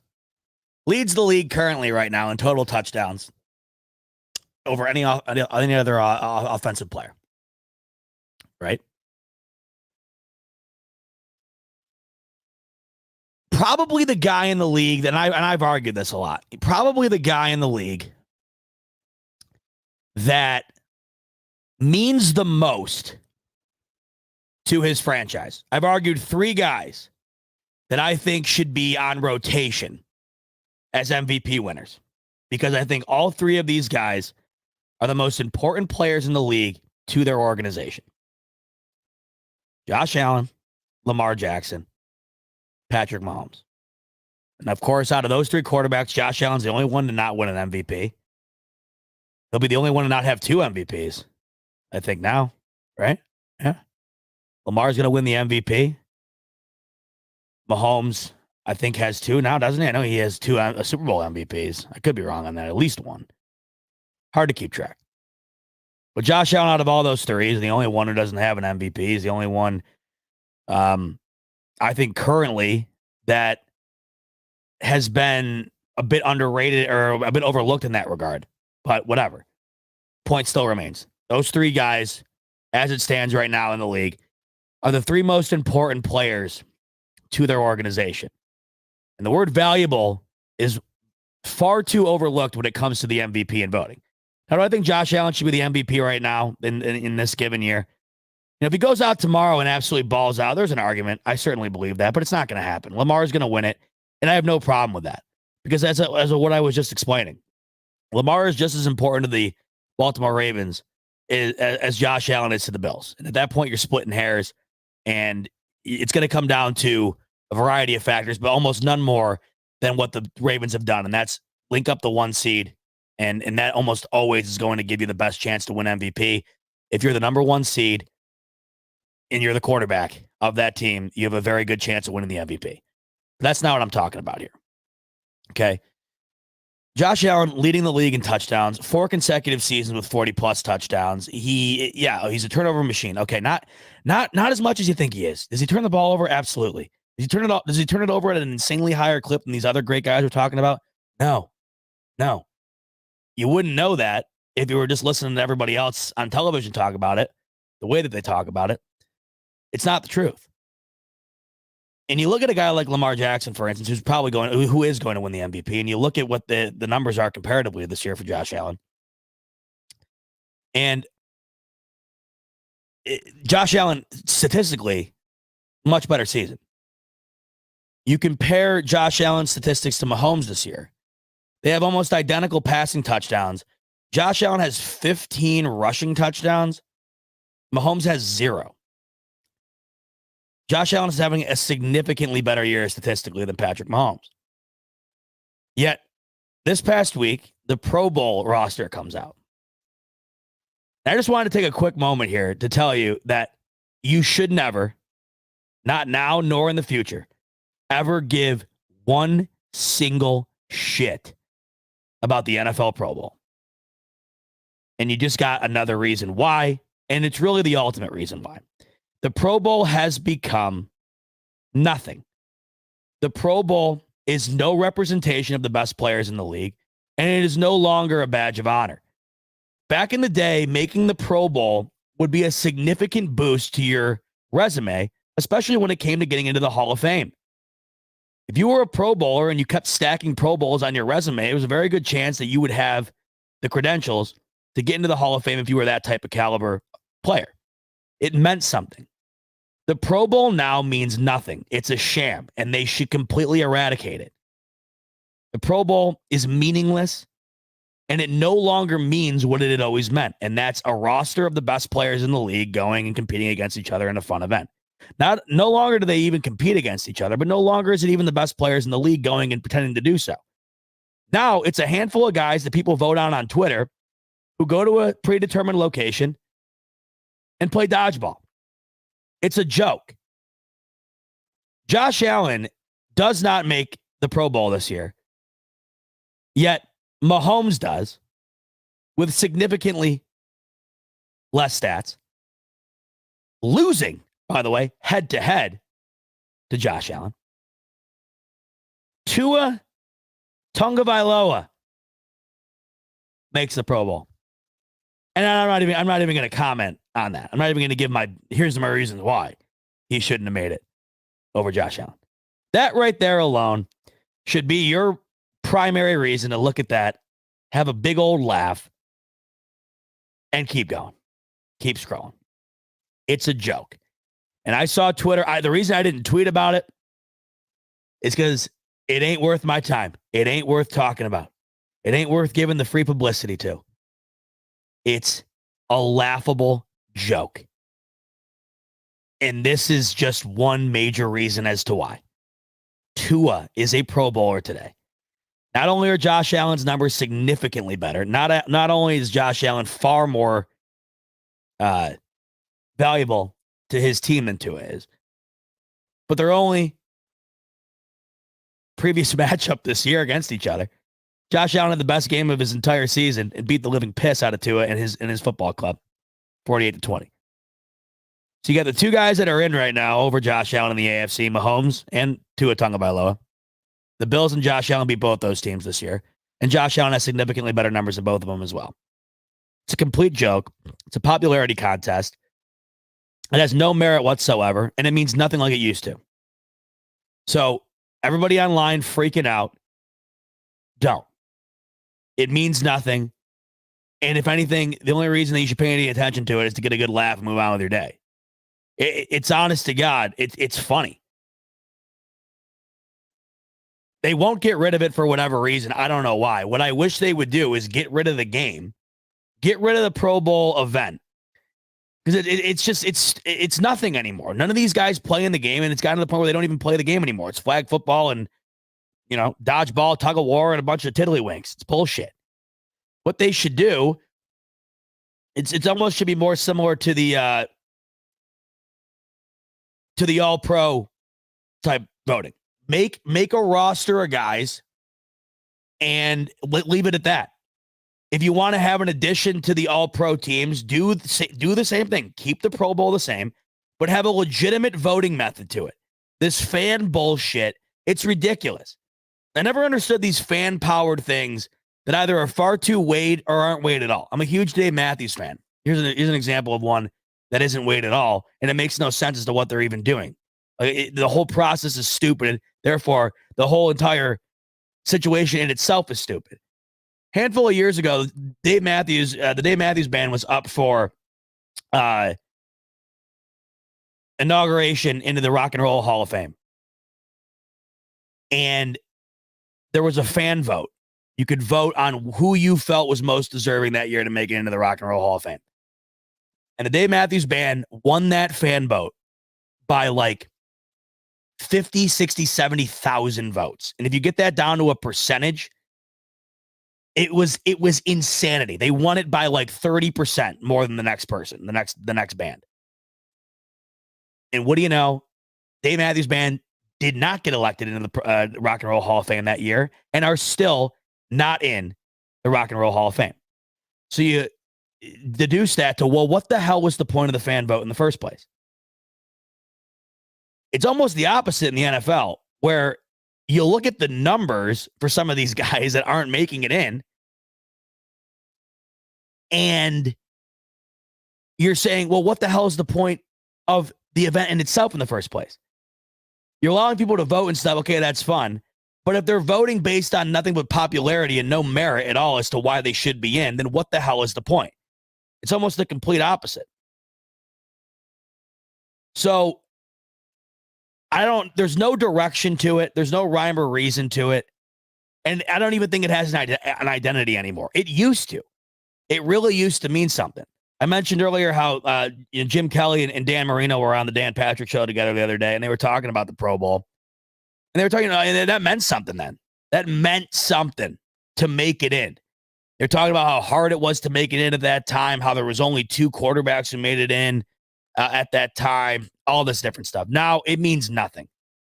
For God's sakes, you watched him play today. I'm a big fan of the guy. I think, like I said, he's one of the better backup quarterbacks in the league, and you would certainly want him on your side more than you wouldn't when it comes to a backup situation.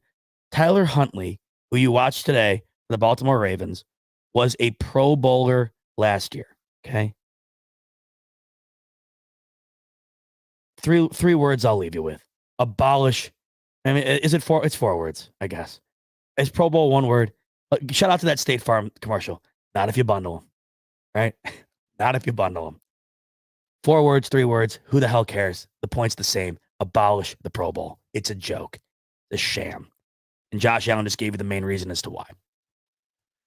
I just wanted to get on my soapbox there for a second, because I've seen so many people bitching about it the last couple of days, and I get it. Everybody, if Josh Allen gets disrespected in any way, the mob comes out and they get on your ass. This time justifiably. But you're wasting your time, folks. Don't pay it any mind. It's horseshit. Let's get back to the super chats. Bartek, my brother, he's coming in. Bartek saying, I'm eating Josh's Jacks right now. I hope you bought a new box, by the way. I got all the Josh's Jacks. I got the Fruity Flakes, the Kelly, what do they call them? Is it the Kelly Flakes? Kelly Crisp? Is that what it was? Shouldn't be eaten. Hope you bought a new box. I think by the time if I open my Josh's Jacks right now, I'd probably get food poisoning. So I hope you got a new box and are enjoying the new box. I don't want you to get food poisoning before the big game tomorrow, BT. He's eating Josh's Jacks as some kind of tribute to how Josh is going to eat tomorrow. Poetic, Bartek. Go Bills. All we can do is hope and pray the boys are prepared. They're prepared. Are they going to execute? That's the question. These guys are prepared. I'd argue nobody's more prepared right now in the league than the Buffalo Bills. Talked about it all year long here, or at least the last month and a half. How could you be more prepared than the Buffalo Bills right now? You've been playing playoff football since Halloween. You're more prepared than anybody. Execute. They've been doing that. They have executed every single week, including the Philly game. It just came up on the short end of the stick by that much. They have executed every week. Some of them have looked great. Some of them have been uglier than piss. But execution nonetheless. They're prepared. Execution is key. Ismail coming in again. How you feel about Dotson being a top 3 PFF linebacker? This is another thing, by the way.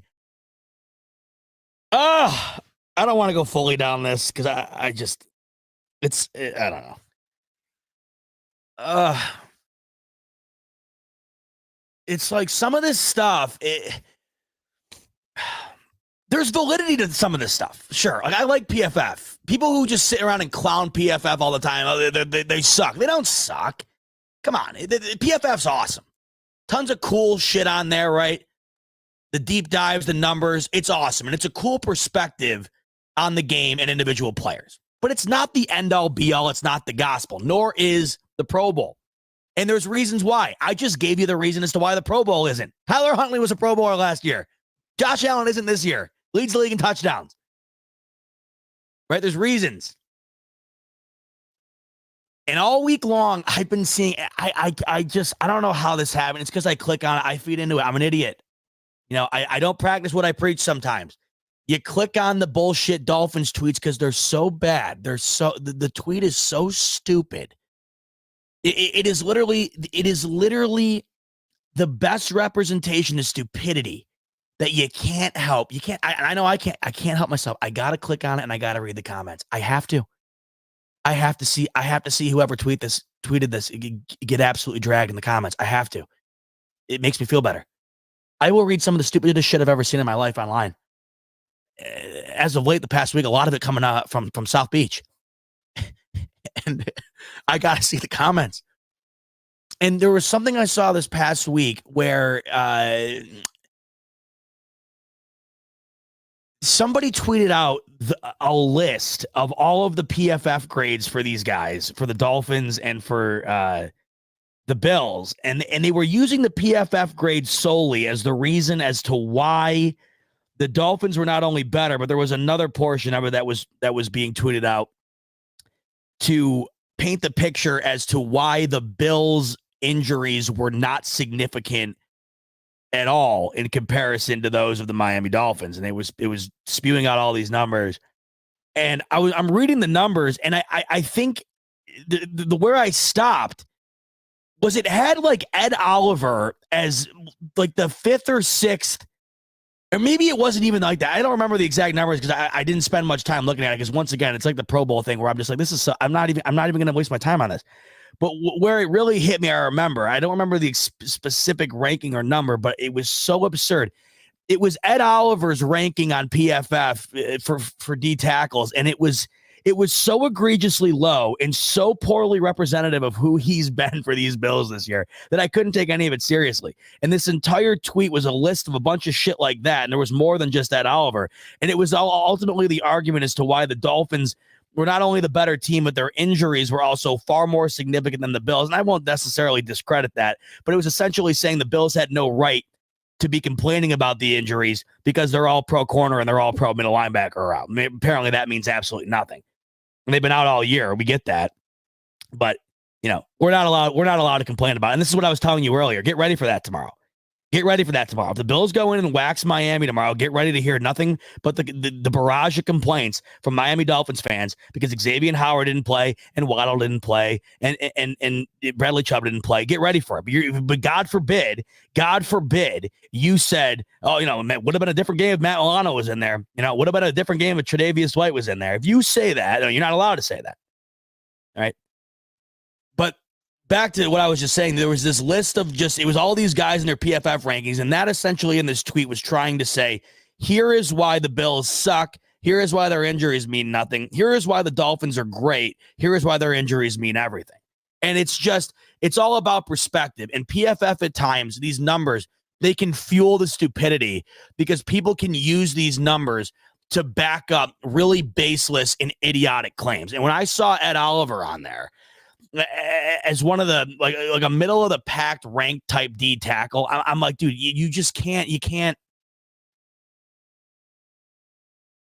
you cannot just solely base your opinion on a team and a player on this stuff. It's certainly helpful, and it gives you a great, I think, starting point to help you look at certain aspects of all I'm talking about here, of the teams, of the individual players, whatever. But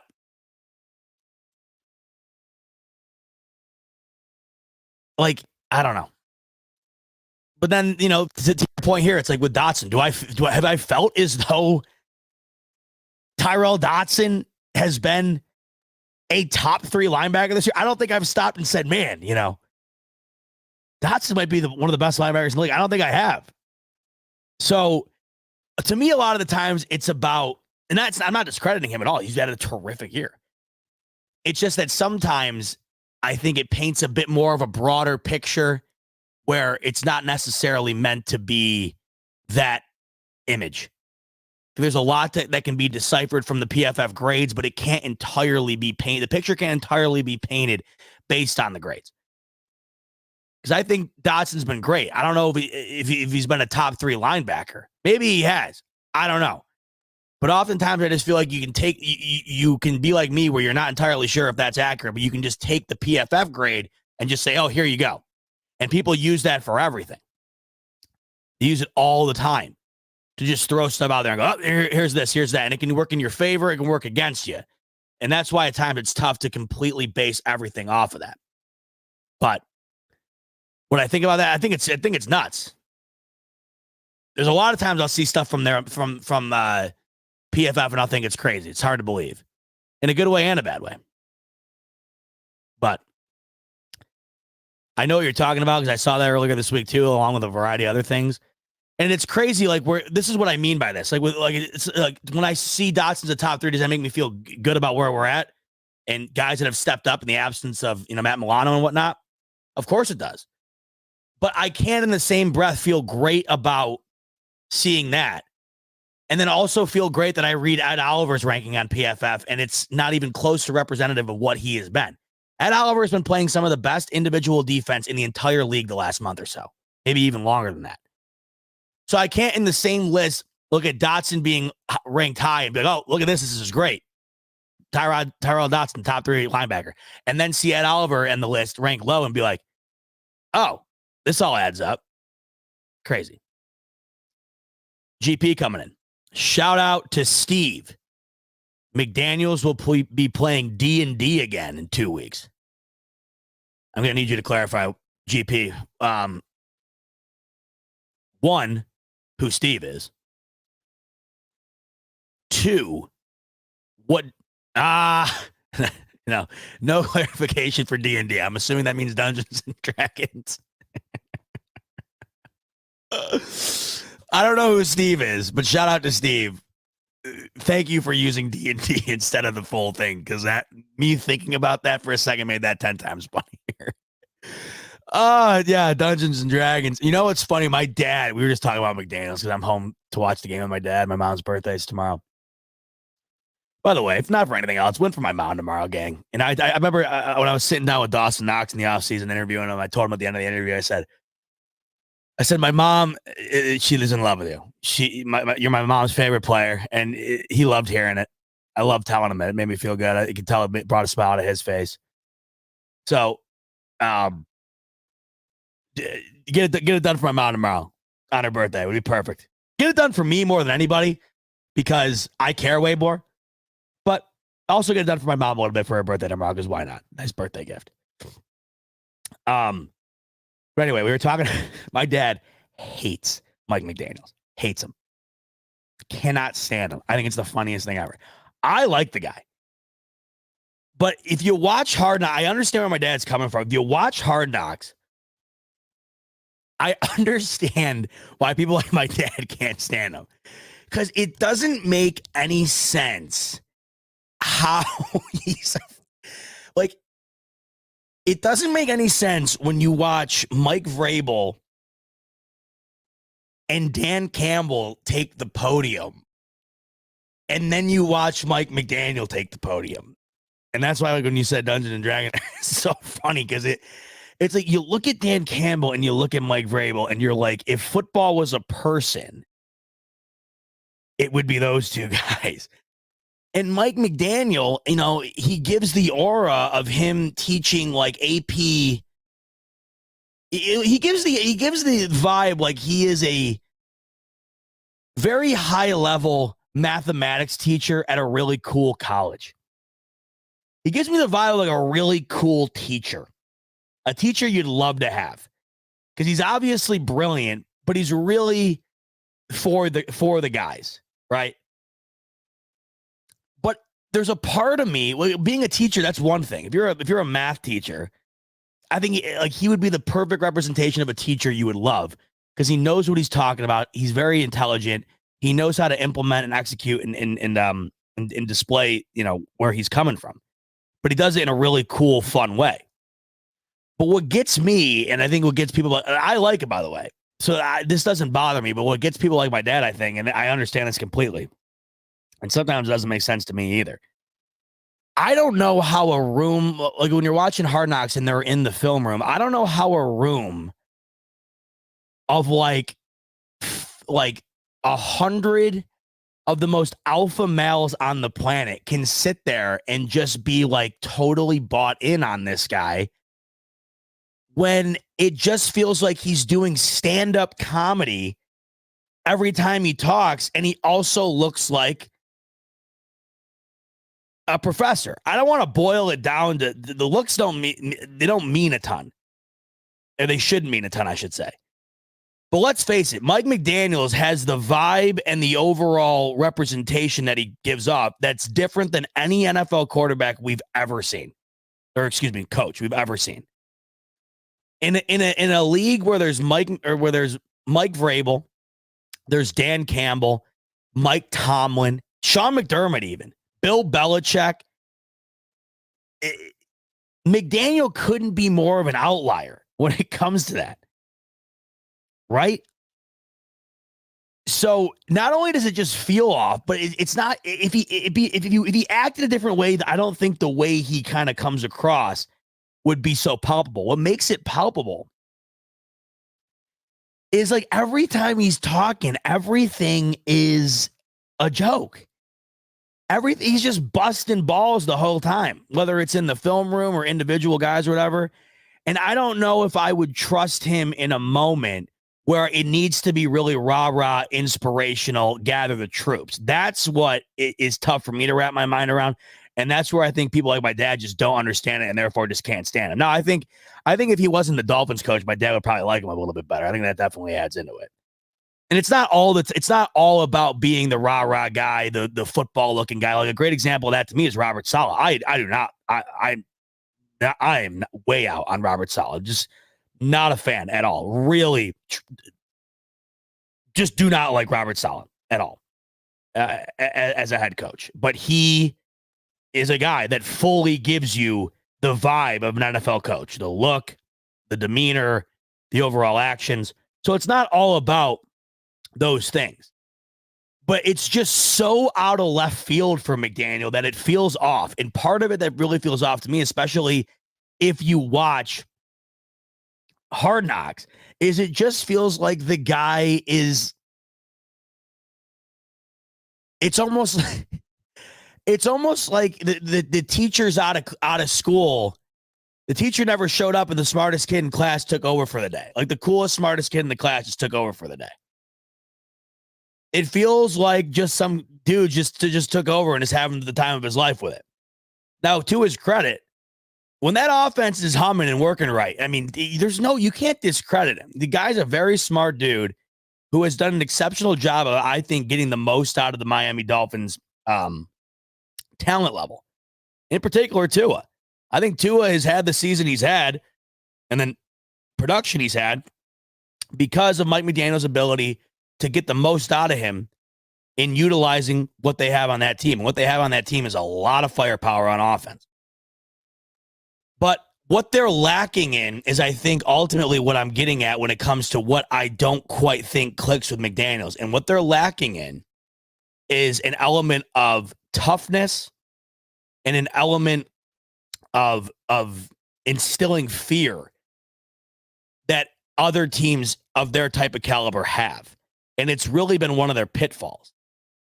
When they go up against physical teams that have that aura of beating you in the trenches, right? Strength will overpower you. They come up short almost every time.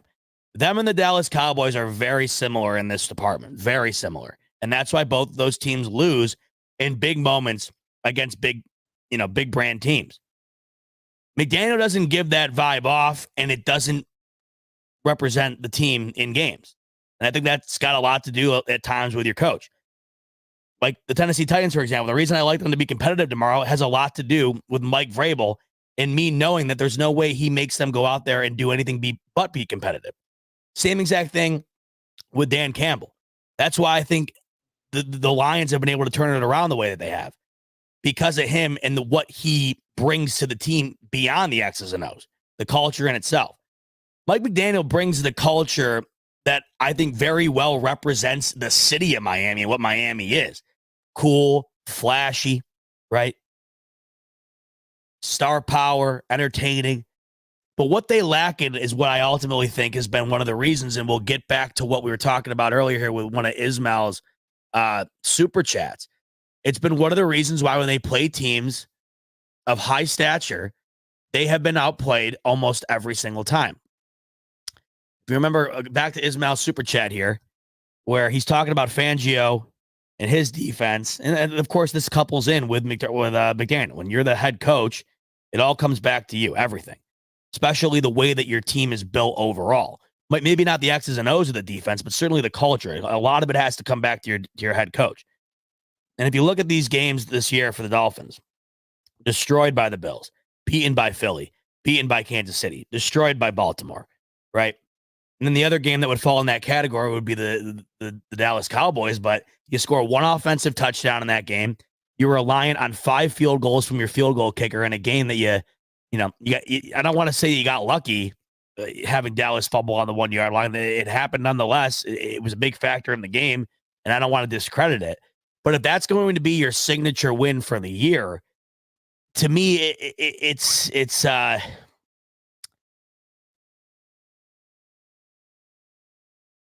not as prominent as I think it might look on paper. The Dallas Cowboys have been absolute dog shit on the road. That game was on the road. And they've been paper tigers as well against some of the best teams in the league. We've seen that time and time again. I think the Dallas Cowboys are the biggest frauds in the NFL right now, and they've been proving it whenever they get the opportunity to. Miami's right there with them, and they've done the same. That game was essentially who can prove that they're more fraudulent, and Dallas took the cake in that one. But after that game, you notice it felt like Miami felt like, oh, we're back. Really good at home, even though our home opponents this year, I think it was the easiest strength of schedule at home the entire year out of any team, or right up there at least. We beat the Dallas Cowboys. We can beat a great team. We can beat a winning team. I don't think Dallas is a great team. And on the road, they're far from a great team.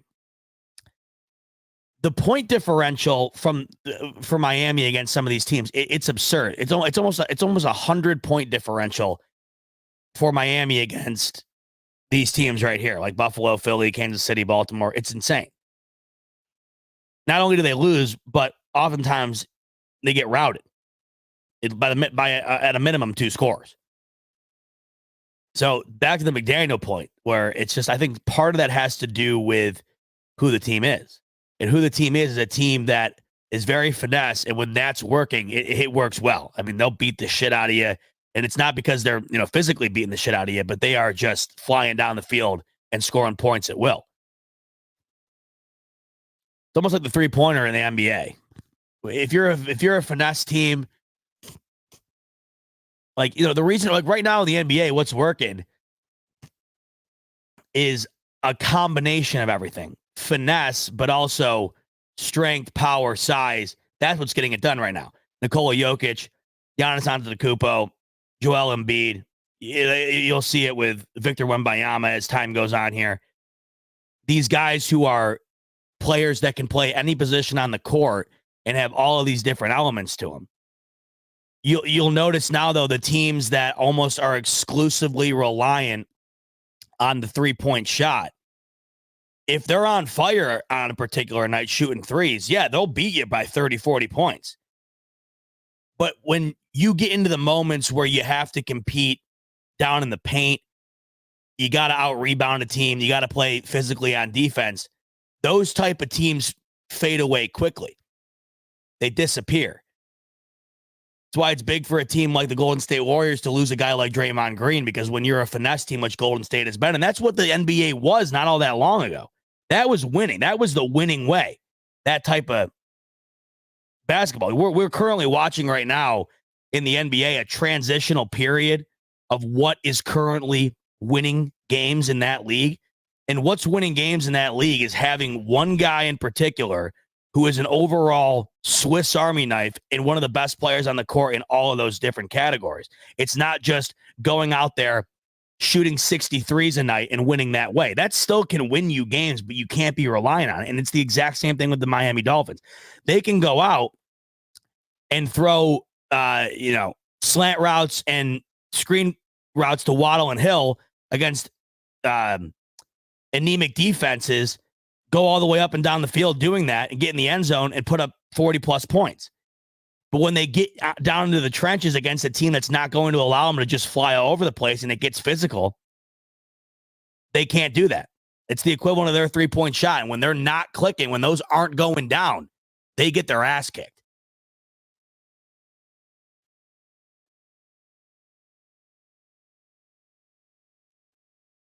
What else we got on here? Cody coming in once again. Oh, we did that, Cody. My bad. We got to Cody's there. What was the last one we did? GP with the Dungeons and Dragons shout out. That was great. Appreciate that again, GP. That's great. All right, so let's talk about what's going on surrounding this game tomorrow on the injury front. We've talked about it a little bit, but it is significant. I hate excuses in any department, and especially when they're coming from Dolphins fans, because they're the first ones to dismiss any excuse another team would have. But they're sure as hell the first team that's going to let you know their excuses if it doesn't go their way. I also have just had I've had enough with the Miami Dolphins fan base. I can't take it. I can't get them off my Twitter feed. Like I was saying earlier, it's like this sickness I have where I have to click on the tweet and read it just to see the comments. I have to. Some of the dumbest shit I've ever seen in my life, I have to click on it. And because I click on it, I'm messing up my algorithm. So now Twitter thinks I want to see more and more Dolphins content, and it's all over my Twitter, and I can't stand it. I need to get rid of it. It's ruining me.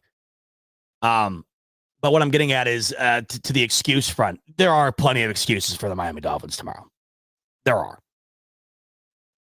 They are banged up in a bad way at a very, very bad time.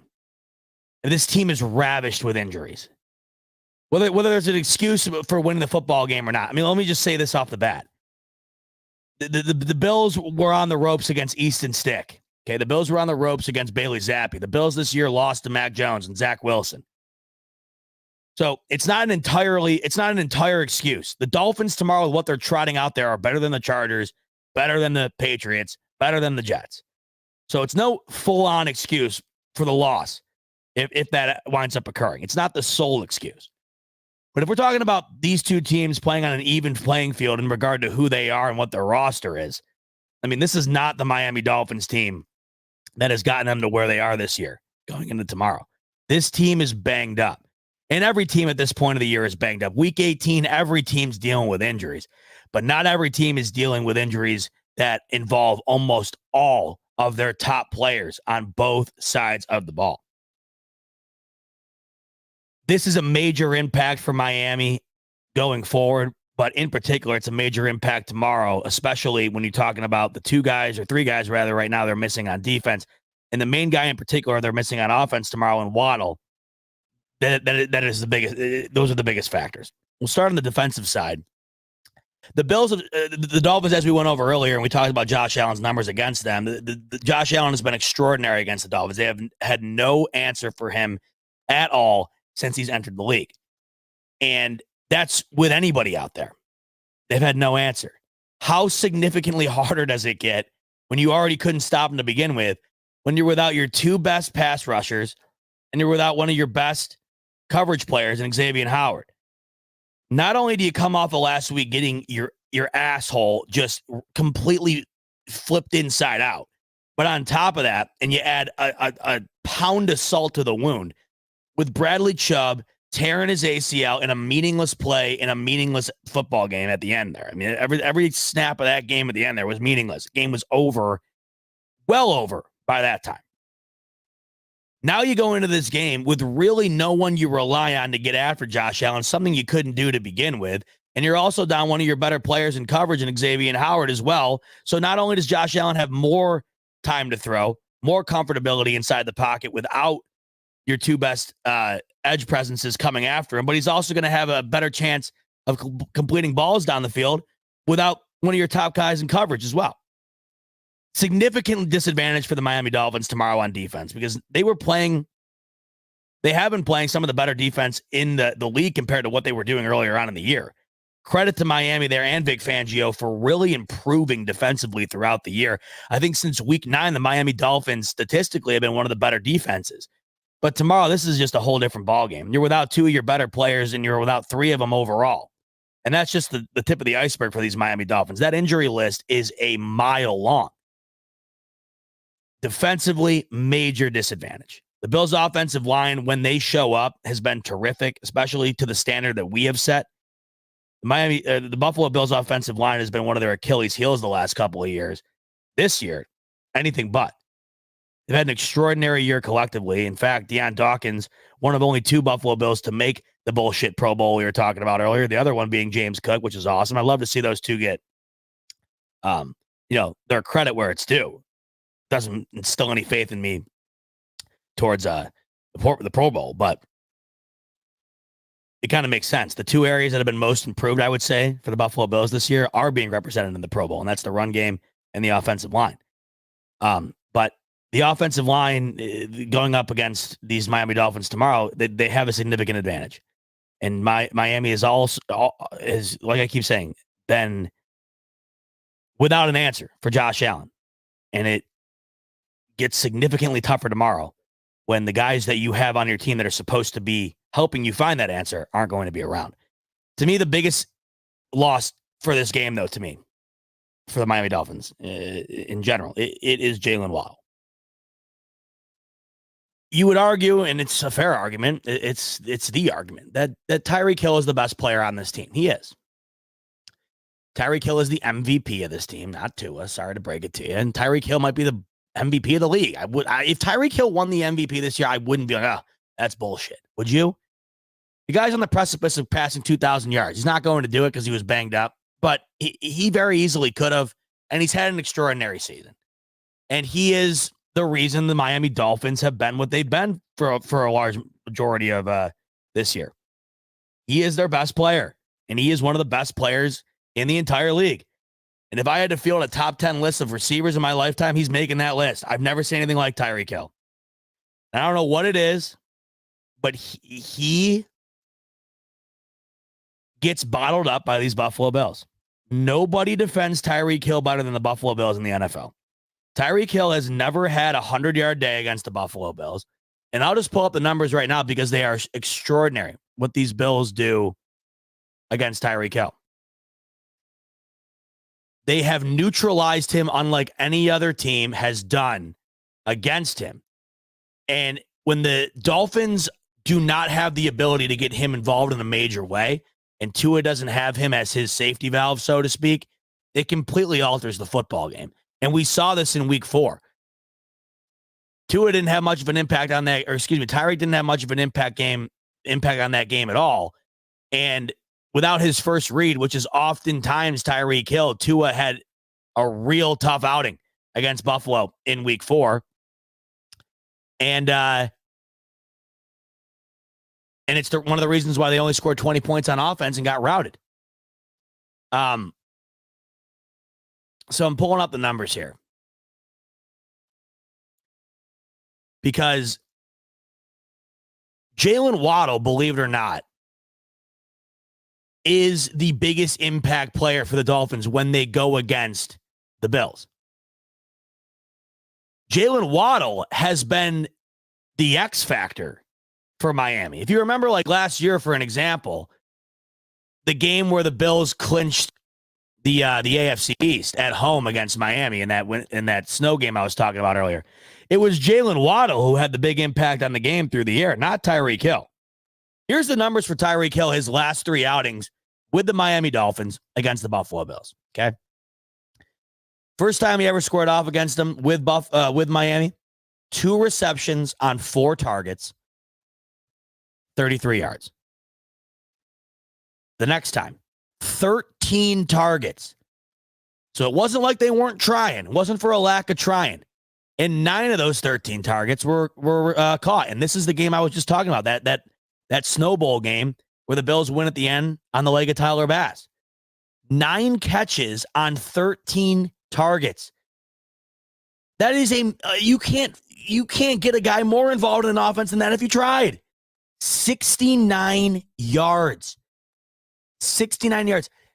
Nearly 7 yards a catch for a guy like Tyreek Hill, who at any given moment can bust off 70 yards on your ass. 7 yards a reception. 69 yards on 13 targets. That, by the way, that game, and this isn't even just including him with the Dolphins. This is including him with the Chiefs as well. Tyreek Hill has scored off against the Bills 6 times. That was the only game he ever got, or that was the most recent game. This isn't fully updated, I don't think, by the way. I think this might be only regular season because Tyreek Hill definitely scored a touchdown against the Bills in the with the Chiefs. That might have been in the postseason. Yeah, it was a 13-second game. So this has to be, yes, just verifying, by the way. Yes, this is exclusively regular season, these stats that I have up. Because I'm looking at these touchdowns and I'm like, wait a minute. I know for a fact Tyreek Hill scored a touchdown against the Bills with the Chiefs. This is just regular season. So let me rephrase this. 6 total games Tyreek Hill has played against the Bills in the regular season. That game I was just referring to, the snow game there, that was the only game he ever scored a touchdown against the Bills in the regular season. And that was a game where they could not have tried to get him more involved. Like it would have been impossible to get him more involved than they did. And it resulted in 69 yards on 9 receptions and the only touchdown he's ever had against them, including his time with the Chiefs in the regular season. The next time they play him was this season. And no show. 3 receptions on 5 targets, 58 yards. He has never had more than 69 yards against the Bills in the regular season, which was that game last year that I was referring to. And the other games, the majority of them are almost like he wasn't on the field in the first place. Here are his overall numbers, boiled down to an average against the Bills in the regular season.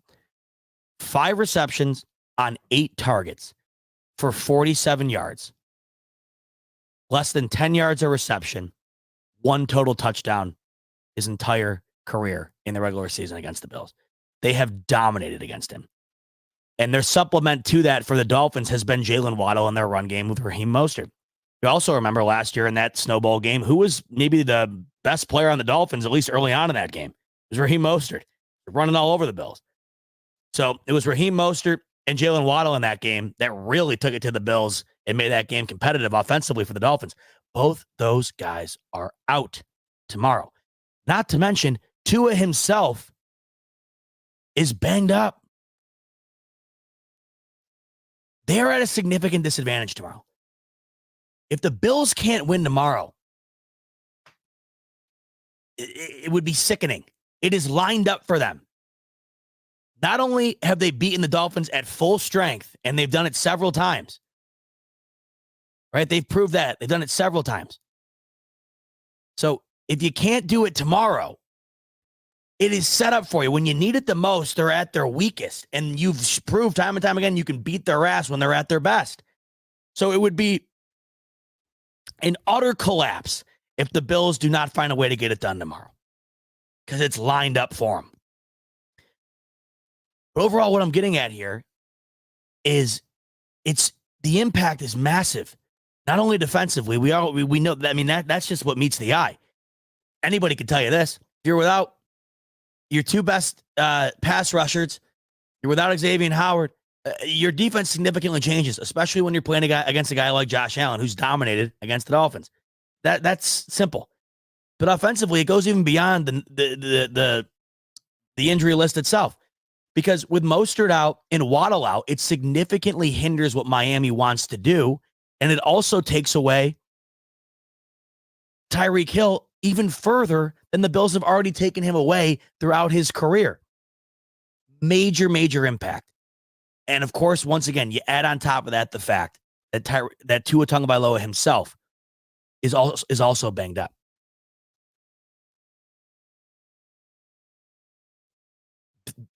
They're at a significant disadvantage.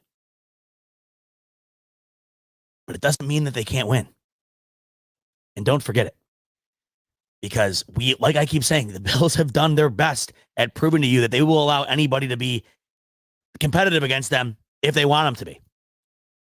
The Bills can also go into tomorrow's game. They control what they want the game to be. They can make that game as competitive as they want because they've proven they can do that against just about anybody. Whether it's Easton Stick off the street, you never heard of them in your life, or the Miami Dolphins. Doesn't matter. But when you look at what's being lined up tomorrow for them, it's a significant advantage to them, and anybody telling you otherwise is wrong. It's the truth. Not an excuse for Miami to lose the game. There's a difference between excuses and facts. An excuse would be if Miami loses tomorrow, and then you completely and solely blame the loss on the injuries alone. That's bullshit. But if you say, hey, if you were to say to me, yeah, you can't tell me that game's not different if Waddle's in there and Mostert's in there and Jalen Phillips is in there, and Bradley Chubb is in there and Xavier Howard's in there. You can't tell me it's not a different game. And I would 100% agree with you. I would 100% agree with you. Of course, it's a different game. I mean, we're talking about the injuries right now for the Dolphins are almost like a Pro Bowl list in themselves. It's crazy. Those names are gigantic names, and they're the best players on their team. So, of course, the game would be different. But I've also seen these Bills allow Mac Jones to carve them up and Zach Wilson to win games and Easton Stick to go up and down the field on them and keep the game competitive, right? I've seen this. So you can't tell me it's the only reason they lost, but it's certainly a factor. So tomorrow night, it's huge nonetheless. It's absolutely massive. And it would be, whether it's full strength or, you would expect the Bills to win tomorrow based on the track record they've had against the Dolphins, whether they were full strength or what they are now. But there really hasn't been a better setting for the Bills to go in and win again against the Dolphins than there is tomorrow night. Jordan Parkinson with a super chat as well. Shout out to you, Jordan. Appreciate you, my man. Joshua coming in here. 2012 Ravens fired OC after 13 games, went to win the Super Bowl the same year. There we go. Back to earlier when somebody was asking if anybody had ever gone on to win a Super Bowl when firing their offensive coordinator in the middle of the year. I had thought it hadn't happened. Joshua, and I said to the comments, let me know if I'm wrong. Joshua, let me know when I'm wrong. I love it because that Ravens team, legendary. And I had no idea that they fired their offensive coordinator in the middle of the season and they went on to win the Super Bowl. So there's your answer. Ravens 2012, fire the OC. Wow, after 13 games, so right around when the Bills did it as well. And they went on to win the Super Bowl. Now, we all know that the defense of the Ravens at that time, maybe one of the best of all time. And it's funny, too, that the 10-year anniversary of Joe Flacco's Super Bowl championship is now when he's back playing on fire. But I had no idea that particular year they fired their OC. So it's possible. The Bills don't have to be the first to do something for the first time. That's great. Jordan coming in here. Jordan Parkinson, another one. Appreciate it, Jordan, a lot. Because what are Josh's numbers in primetime? I don't have all the numbers at hand in front of me for his career, of course. In primetime, there's been a trillion of those games. I do know as of late they haven't been the best, but that's because the sample size has been a little bit tough. That Easton Stick game where they play the Chargers, they didn't play well at all, nor did Josh Allen, so his numbers weren't great in that game. Let's just go. I'll go real quick here and take a look at the Bills this particular season and Josh Allen in primetime. He's had some extraordinary games in primetime. Some of his best games, including Sunday Night Football. I know Josh Allen's been great on Sunday Night Football. And they've really overall been a real good team in primetime. But looking at this year in particular at some of these primetime games, so one of those was the Chargers game, was not very good. One of those was the Broncos game, not very good. Bengals game as well, not good, 18 points. Buccaneers game was a Thursday nighter this year. They played okay, got out of there alive, but it was nothing extraordinary.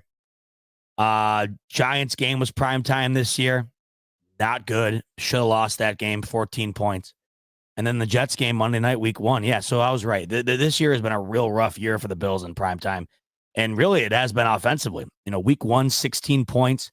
The primetime game against the Bucs, 24 points, and came down to the last play. Primetime against the Giants, 14 points, came down to the last play. Should have been a flag. Giants very well should have won that game. Bengals primetime game, 18 points, only allowing 24 and still losing. Broncos primetime game, 12 men on the field, only 22 points in that game, only allowing 24. Once again, there's 2 primetime games this year where the Bills have allowed 24 points or less and lost. And then you have most recently the Chargers game, Bills only scoring 24, barely eking it out against Easton Stick there. So it has not been great for these Bills in primetime this year, to say the least. But you got to pick your poison as to what angle you want to think is most representative of this game tomorrow. Is the angle of the Bills not being that great in primetime this year the angle you want to go with? Or is the Bills being utterly dominant against the Dolphins the angle you want to go with? Something's got to give. Which one of them will remain to be seen. But you have 2 different kind of opposing factors there. One where the Bills haven't been great in primetime. One where the Bills have been utterly dominant against the Dolphins. So something's going to have to give there tomorrow night. We will find out. Scott coming in here with a super chat. And Scotty's saying, we got to win tomorrow or we're out of the playoffs, because the Texans won today and so did Pittsburgh. We got to win tomorrow or we're out of the playoffs because the Texans won today. And he says it again. No, well, so that's partially true. There is the caveat that we discussed earlier, and I'll say it again before we close up shop tonight, just so everybody knows before we round out what exactly is at hand tomorrow and the scenarios that are in play. Jaguars win, Bills win. The Bills will host the Houston Texans next week in Buffalo for the wild card, and they will be the 2 seed. Jacksonville loses, and that clinches a playoff spot for the Bills. So to your point, Scott, don't have to win tomorrow if Jacksonville loses. Jacksonville loses, the Bills clinch. The Bills would not have to win in order to get into the playoffs. But the scenario there's a couple of them. If Jacksonville loses and the Bills win, the Bills will host the Pittsburgh Steelers next week in Buffalo. If Jacksonville loses and the Bills also lose, the scenario I was just telling you where they can still get in without winning tomorrow night, the Bills will stay in Miami. They will be the 7 seed, and they will kick off the playoffs on the road in a back-to-back matchup against the Miami Dolphins. And the absolute nightmare scenario, Jacksonville wins and the Bills lose, and the Buffalo Bills are out of the playoffs. GQ coming in, no Waddle or Mostert. They are both ruled out. Yep. Just went over that, and I can't emphasize enough how big of an impact that is for this game. I mean, it is just absolutely massive. And, sucks for the Dolphins. I can't lie. But this time about 3 weeks ago or so, you were pressing up for the 1 seed, and now you're fighting to avoid being the 6 seed with your team about as banged up as you can possibly be. It's a tough spot to be in. Ismail, once again. Question is how is he better than I think your question was is how is Tyrell Dotson better than Terrell Bernard? That's the other thing. Like I think we're going back to the PFF talk there. That's the thing. I don't know how they come to the conclusion to half the shit that they do. That's why I think a lot of it's interesting, but sometimes I just don't know how much I can put into it. Nautica coming in here. Waddle and Mostert have been ruled out. Yep. Okay. So you guys were on this. This was great. Really on it. And we talked about the impact that's going to have. And it's an impact. I mean, I can't stress enough how big the Waddle and Mostert absence in particular are. I mean, the defensive absences for Miami are huge. That's a given because of the struggles they've had with Josh Allen overall, no matter who's out there. But the fact that Waddle's out and Mostert's out, and you allow the Bills defense to almost exclusively hone in on Tyreek Hill, who has not had success against the Bills anyways, is huge. And you got to also remember this one more point to that factor of these injuries and Tyreek Hill and whatever else. You got to remember, Tua is constantly looking to go to his first read. When that's taken away, that's when he gets sacked. He's really good at getting rid of the ball quick when his first read is open. If it's not, that's when he's struggled. And the Bills have done a real good job of making him go to his second or further beyond read. And he's really, really struggled with that. But you also have to remember, too, not only are those guys absent, and Tua's banged up as well, Tyreek Hill is banged up as well. Barely played in that, there's been multiple games throughout the end of the year here, including that Tennessee game, where he would go into the game and he would miss significant snaps, and then he would go back into the game and he would come out and he would go back in. He hasn't been right in weeks. It seems like every week you see Tyreek Hill out there, he hobbles off the field at least once. Now, to his credit, he goes back out there. But there have been multiple games this year where Tyreek Hill has not been 100%, and multiple times where you'll see him in the game and he'll look like he completely re-aggravated his ankle, which he's been dealing with, and he'll hobble off again and then stumble back out onto the field and continuously do so. So not only is he really the only guy you're relying upon tomorrow with all these injuries, he's not even close to 100%. And Tua trying to get him the ball, he's not at 100% either. Not only that, Tyreek Hill's house also caught a raging fire this past week. Tyreek Hill not only dealing with an injury himself, major fire at his family's home. I don't care who you are, man. You're not just like recovering from that in 2-3 days. I don't care if you're Joe Schmo working at Z-Bot's Auto Shop or you're Tyreek Hill, one of the most prominent, famous athletes on the planet. Doesn't matter who you are. Your house catches on fire, especially as bad as Tyreek. I mean, it wasn't like some little kitchen fire. That shit was on fire, man. That house was ablazed. You're not just recovering from that. And if you are Joe Schmo, you're not going to work. I mean, I know if it's me, I'm not going to work. My house just burned down. I'm not going to work. Screw work. Are you kidding me? My house just caught on fire. My shit's all gone. Last thing I'm thinking about is work. Work. Right here to work. My house just caught on fire. You can't tell me Tyreek Hill's head is fully in the game. His family was just in major danger. God knows how many personal and valuable items he lost in his house. His head's got to be all over the place. On top of the fact he's been dealing with a nagging injury for weeks. I mean, the disadvantages that are going against Baltimore, or Miami, they are just stockpiling. I don't care who you are. Once again, if you're a major, prominent, famous, whatever, or, my neighbor, you, whatever, your house catches on fire, you're not going to be mentally sharpened after that. It's going to really rattle you. How could it not? It's one of the worst things that can happen to you. So, dude, once again, like if the Bills find a way to lose this game, I mean, Jesus Christ. You couldn't have more going in your favor. Crazy the amount of shit stacking up for the Dolphins. Nuts. PVC fam coming in. Do we not have almost as many crucial injuries, though? No. I don't think so. I mean, and the other thing, too, is we've been dealing with them for longer.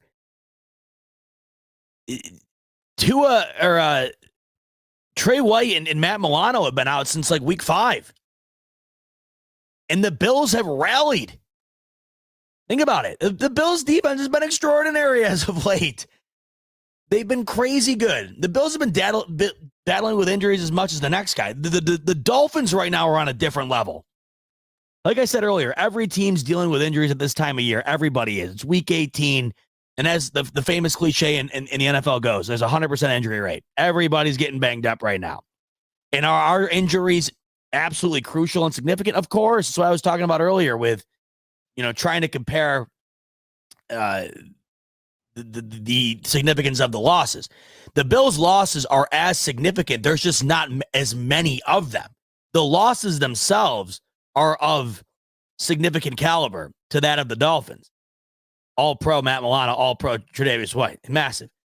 But it would also be the equivalent of having those two gone and then having like Diggs gone and James Cook gone and Ed Oliver gone. You see what I'm saying here? The impact of the loss of Milano and Tre'Davious White is huge, but it would also be like that and then compounding that with all of the other top guys for the Bills. And from Miami's perspective, it's the equivalent, essentially, where they, have their two top guys on defense gone, but it goes beyond that. And then it also trickles into the offense as well. So to answer your question, the injuries from a personal standpoint, from player to player, they are as crucial, as impactful, but the Dolphins just have far more of them. It's nuts. Like I said earlier, you look at the injury list and the top of it for the Dolphins, I mean, it looks like an all-star list. Jalen Phillips, Bradley Chubb, Xavier Howard, Jalen Waddle, Raheem Mostert, and this isn't even mentioning the guys who were on limited practice this week, or the guys who are even on the injury report to begin with, like Tua, like Tyreek Hill, Devin Achane. It's nuts. It's like everybody worth a damn on that team is banged up. So if we're talking about the impact and who's impacted more by injuries this week, it is certainly the Miami Dolphins. Ismail, we're going to round us out here with one last super chat, and he's saying, if it's a blowout, it's not different. 48-17. How about that? 48-17 is what Ismail has. Here's how I see tomorrow going. I think the Dolphins are going to be a bit more inspired than you'd expect despite the injuries because of the blowout that they were on the wrong end of last week against Baltimore. I think they're going to want to end the season more positive than what they showed last week, and they're going to pursue that as such. But I just don't think with these injuries and their track record against the Bills and their performances against the Bills that they have what it takes to ultimately get it done. So because of that, I think the Bills do win tomorrow night, but I don't know if it's going to be nearly the way that they won it against them in week 4. I'm going to take the Bills in this one. I think I had 26-17. I think it's a bit closer scoring, and I mainly think that's because the Bills are going to try to find a way to balance winning this game, but doing so in a way where they don't overexhaust their playbook or their, overall energy capacity going into the playoffs. Now, that's a luxury, by the way, if they're capable of doing that. Like, the reason I don't think it's going to be a major blowout is because if the Bills are going that route, it might take a lot out of the tank for them, and it might not be something they want to do. So if it's going that way, maybe they take their foot off the gas a bit late on and they don't wind up getting as many points as they did the last time and winning by a narrower margin. But I still think the Bills go into this one not only as the better football team, but as the healthier football team. And because of that, they end up getting out of there alive. Scotty coming in here and he's saying, no blowout. I could see the possibility potentially. The reason I don't see it happening, though, is because of the reasons I just said. I just think if it gets into blowout territory, the Bills don't go the full distance of completing the blowout, and they end up kind of taking a bit off just because the playoffs are the next game. Now, it all depends on the way the game's going. I don't foresee them taking their foot off at halftime or anything like that. I'm just saying if they have a 2-score lead or so going into the fourth quarter, I think that they don't go the distance to try to score 40+ like they did the last time around. I also think that we're going to get more of an inspired type football game from the Miami Dolphins than we did last week, because it's hard to imagine that they want to end the season the way that they represented themselves last week. Now, they easily could. They've done that in all these games. So it's very much on the table. But with so much on the line tomorrow, I can't help but think that McDaniel's going to have these guys wanting to go out and give their best. And because of that, and because of the stakes, you're going to get a competitive football game. But I just think that at the end of it all, what winds up being the biggest factor is Josh Allen and his dominance over this team. And of course, the injuries with Miami. So I think that it's a near double-digit victory, 26-17. and the Bills take their 4th consecutive AFC East title into the playoffs with the 2 seed, and then things start getting really interesting. And one more super chat coming in. We got a couple more, actually, or just one more. PVC rounding us out. Fournette can't be taking Tyler Johnson's spot, right? I'll lose my shit if Murray plays and Tyler Johnson sits. I don't know what the plan is. Fournette is activated. We saw that earlier today that the Bills announced he is activated. But this is why I said last week, when they did activate him, and everybody's like, well, what do you think about that? I'm like, I don't really care. It doesn't mean anything to me because I don't think what is he bringing to the table right now that nobody else is already doing, like Latavius Murray or Tyler Johnson. I mean, it doesn't. There's no significant difference to me there. So I don't know if it means much. And I agree with you. I like what Murray has shown in his opportunities this year. So we'll see. Maybe they have a broader plan for Fournette that we haven't seen to throw a wrinkle in here or there. But I don't necessarily foresee it. I just think that it was a late pickup for the Bills and Fournette to add some depth, but nothing of note, So, wow. All right. Wasn't expecting to go 2.5 hours, but 2.5 hours was what we did here. Saturday night, live from Rochester on the smoke break, the eve of the AFC East title game. And I'm so glad you decided to spend it with me. Bills get no help today from the from the Baltimore Ravens. Looking for some help tomorrow in the early window from the Jacksonville Jaguars and the Tennessee Titans, and we'll see if that comes their way. But if it doesn't, tomorrow night is for all the marbles. Either way, no matter what occurs, I will see you Monday night as we recap this AFC East title game and talk about the outcome and how it affects moving forward. Are the Bills heading home and watching on the couch with the rest of us, or are they taking the 2 seed into Buffalo and getting ready to cap off the greatest story ever told? Tomorrow we will know, and Monday we will talk about it. Same place, same time. Buffalo Fanatics YouTube channel, smoke break. Let me pause. Not the same time because I forgot we were live at midnight tonight, and I just looked at the clock, and holy shit, it's 2:30. So we will be live at 7 o'clock Monday night, and we'll talk about it then. Once again, Smoke Break is powered by BetUS. Head to the link in the description below. Click on it. 125% sign-up bonus. Make sure to also get in on that Super Bowl ticket giveaway that they are doing because it is about as cool a giveaway as I've seen in a while. I can't wait for tomorrow. I know you can't either. I'm excited. I'm nervous, and hopefully it goes in the favor of the Buffalo Bills, and we got some fun stuff to talk about on Monday night. But until then, enjoy tomorrow's game. Soak it in. Stay safe. And as always, go Bills. I know you were working all day. Now come on, listen.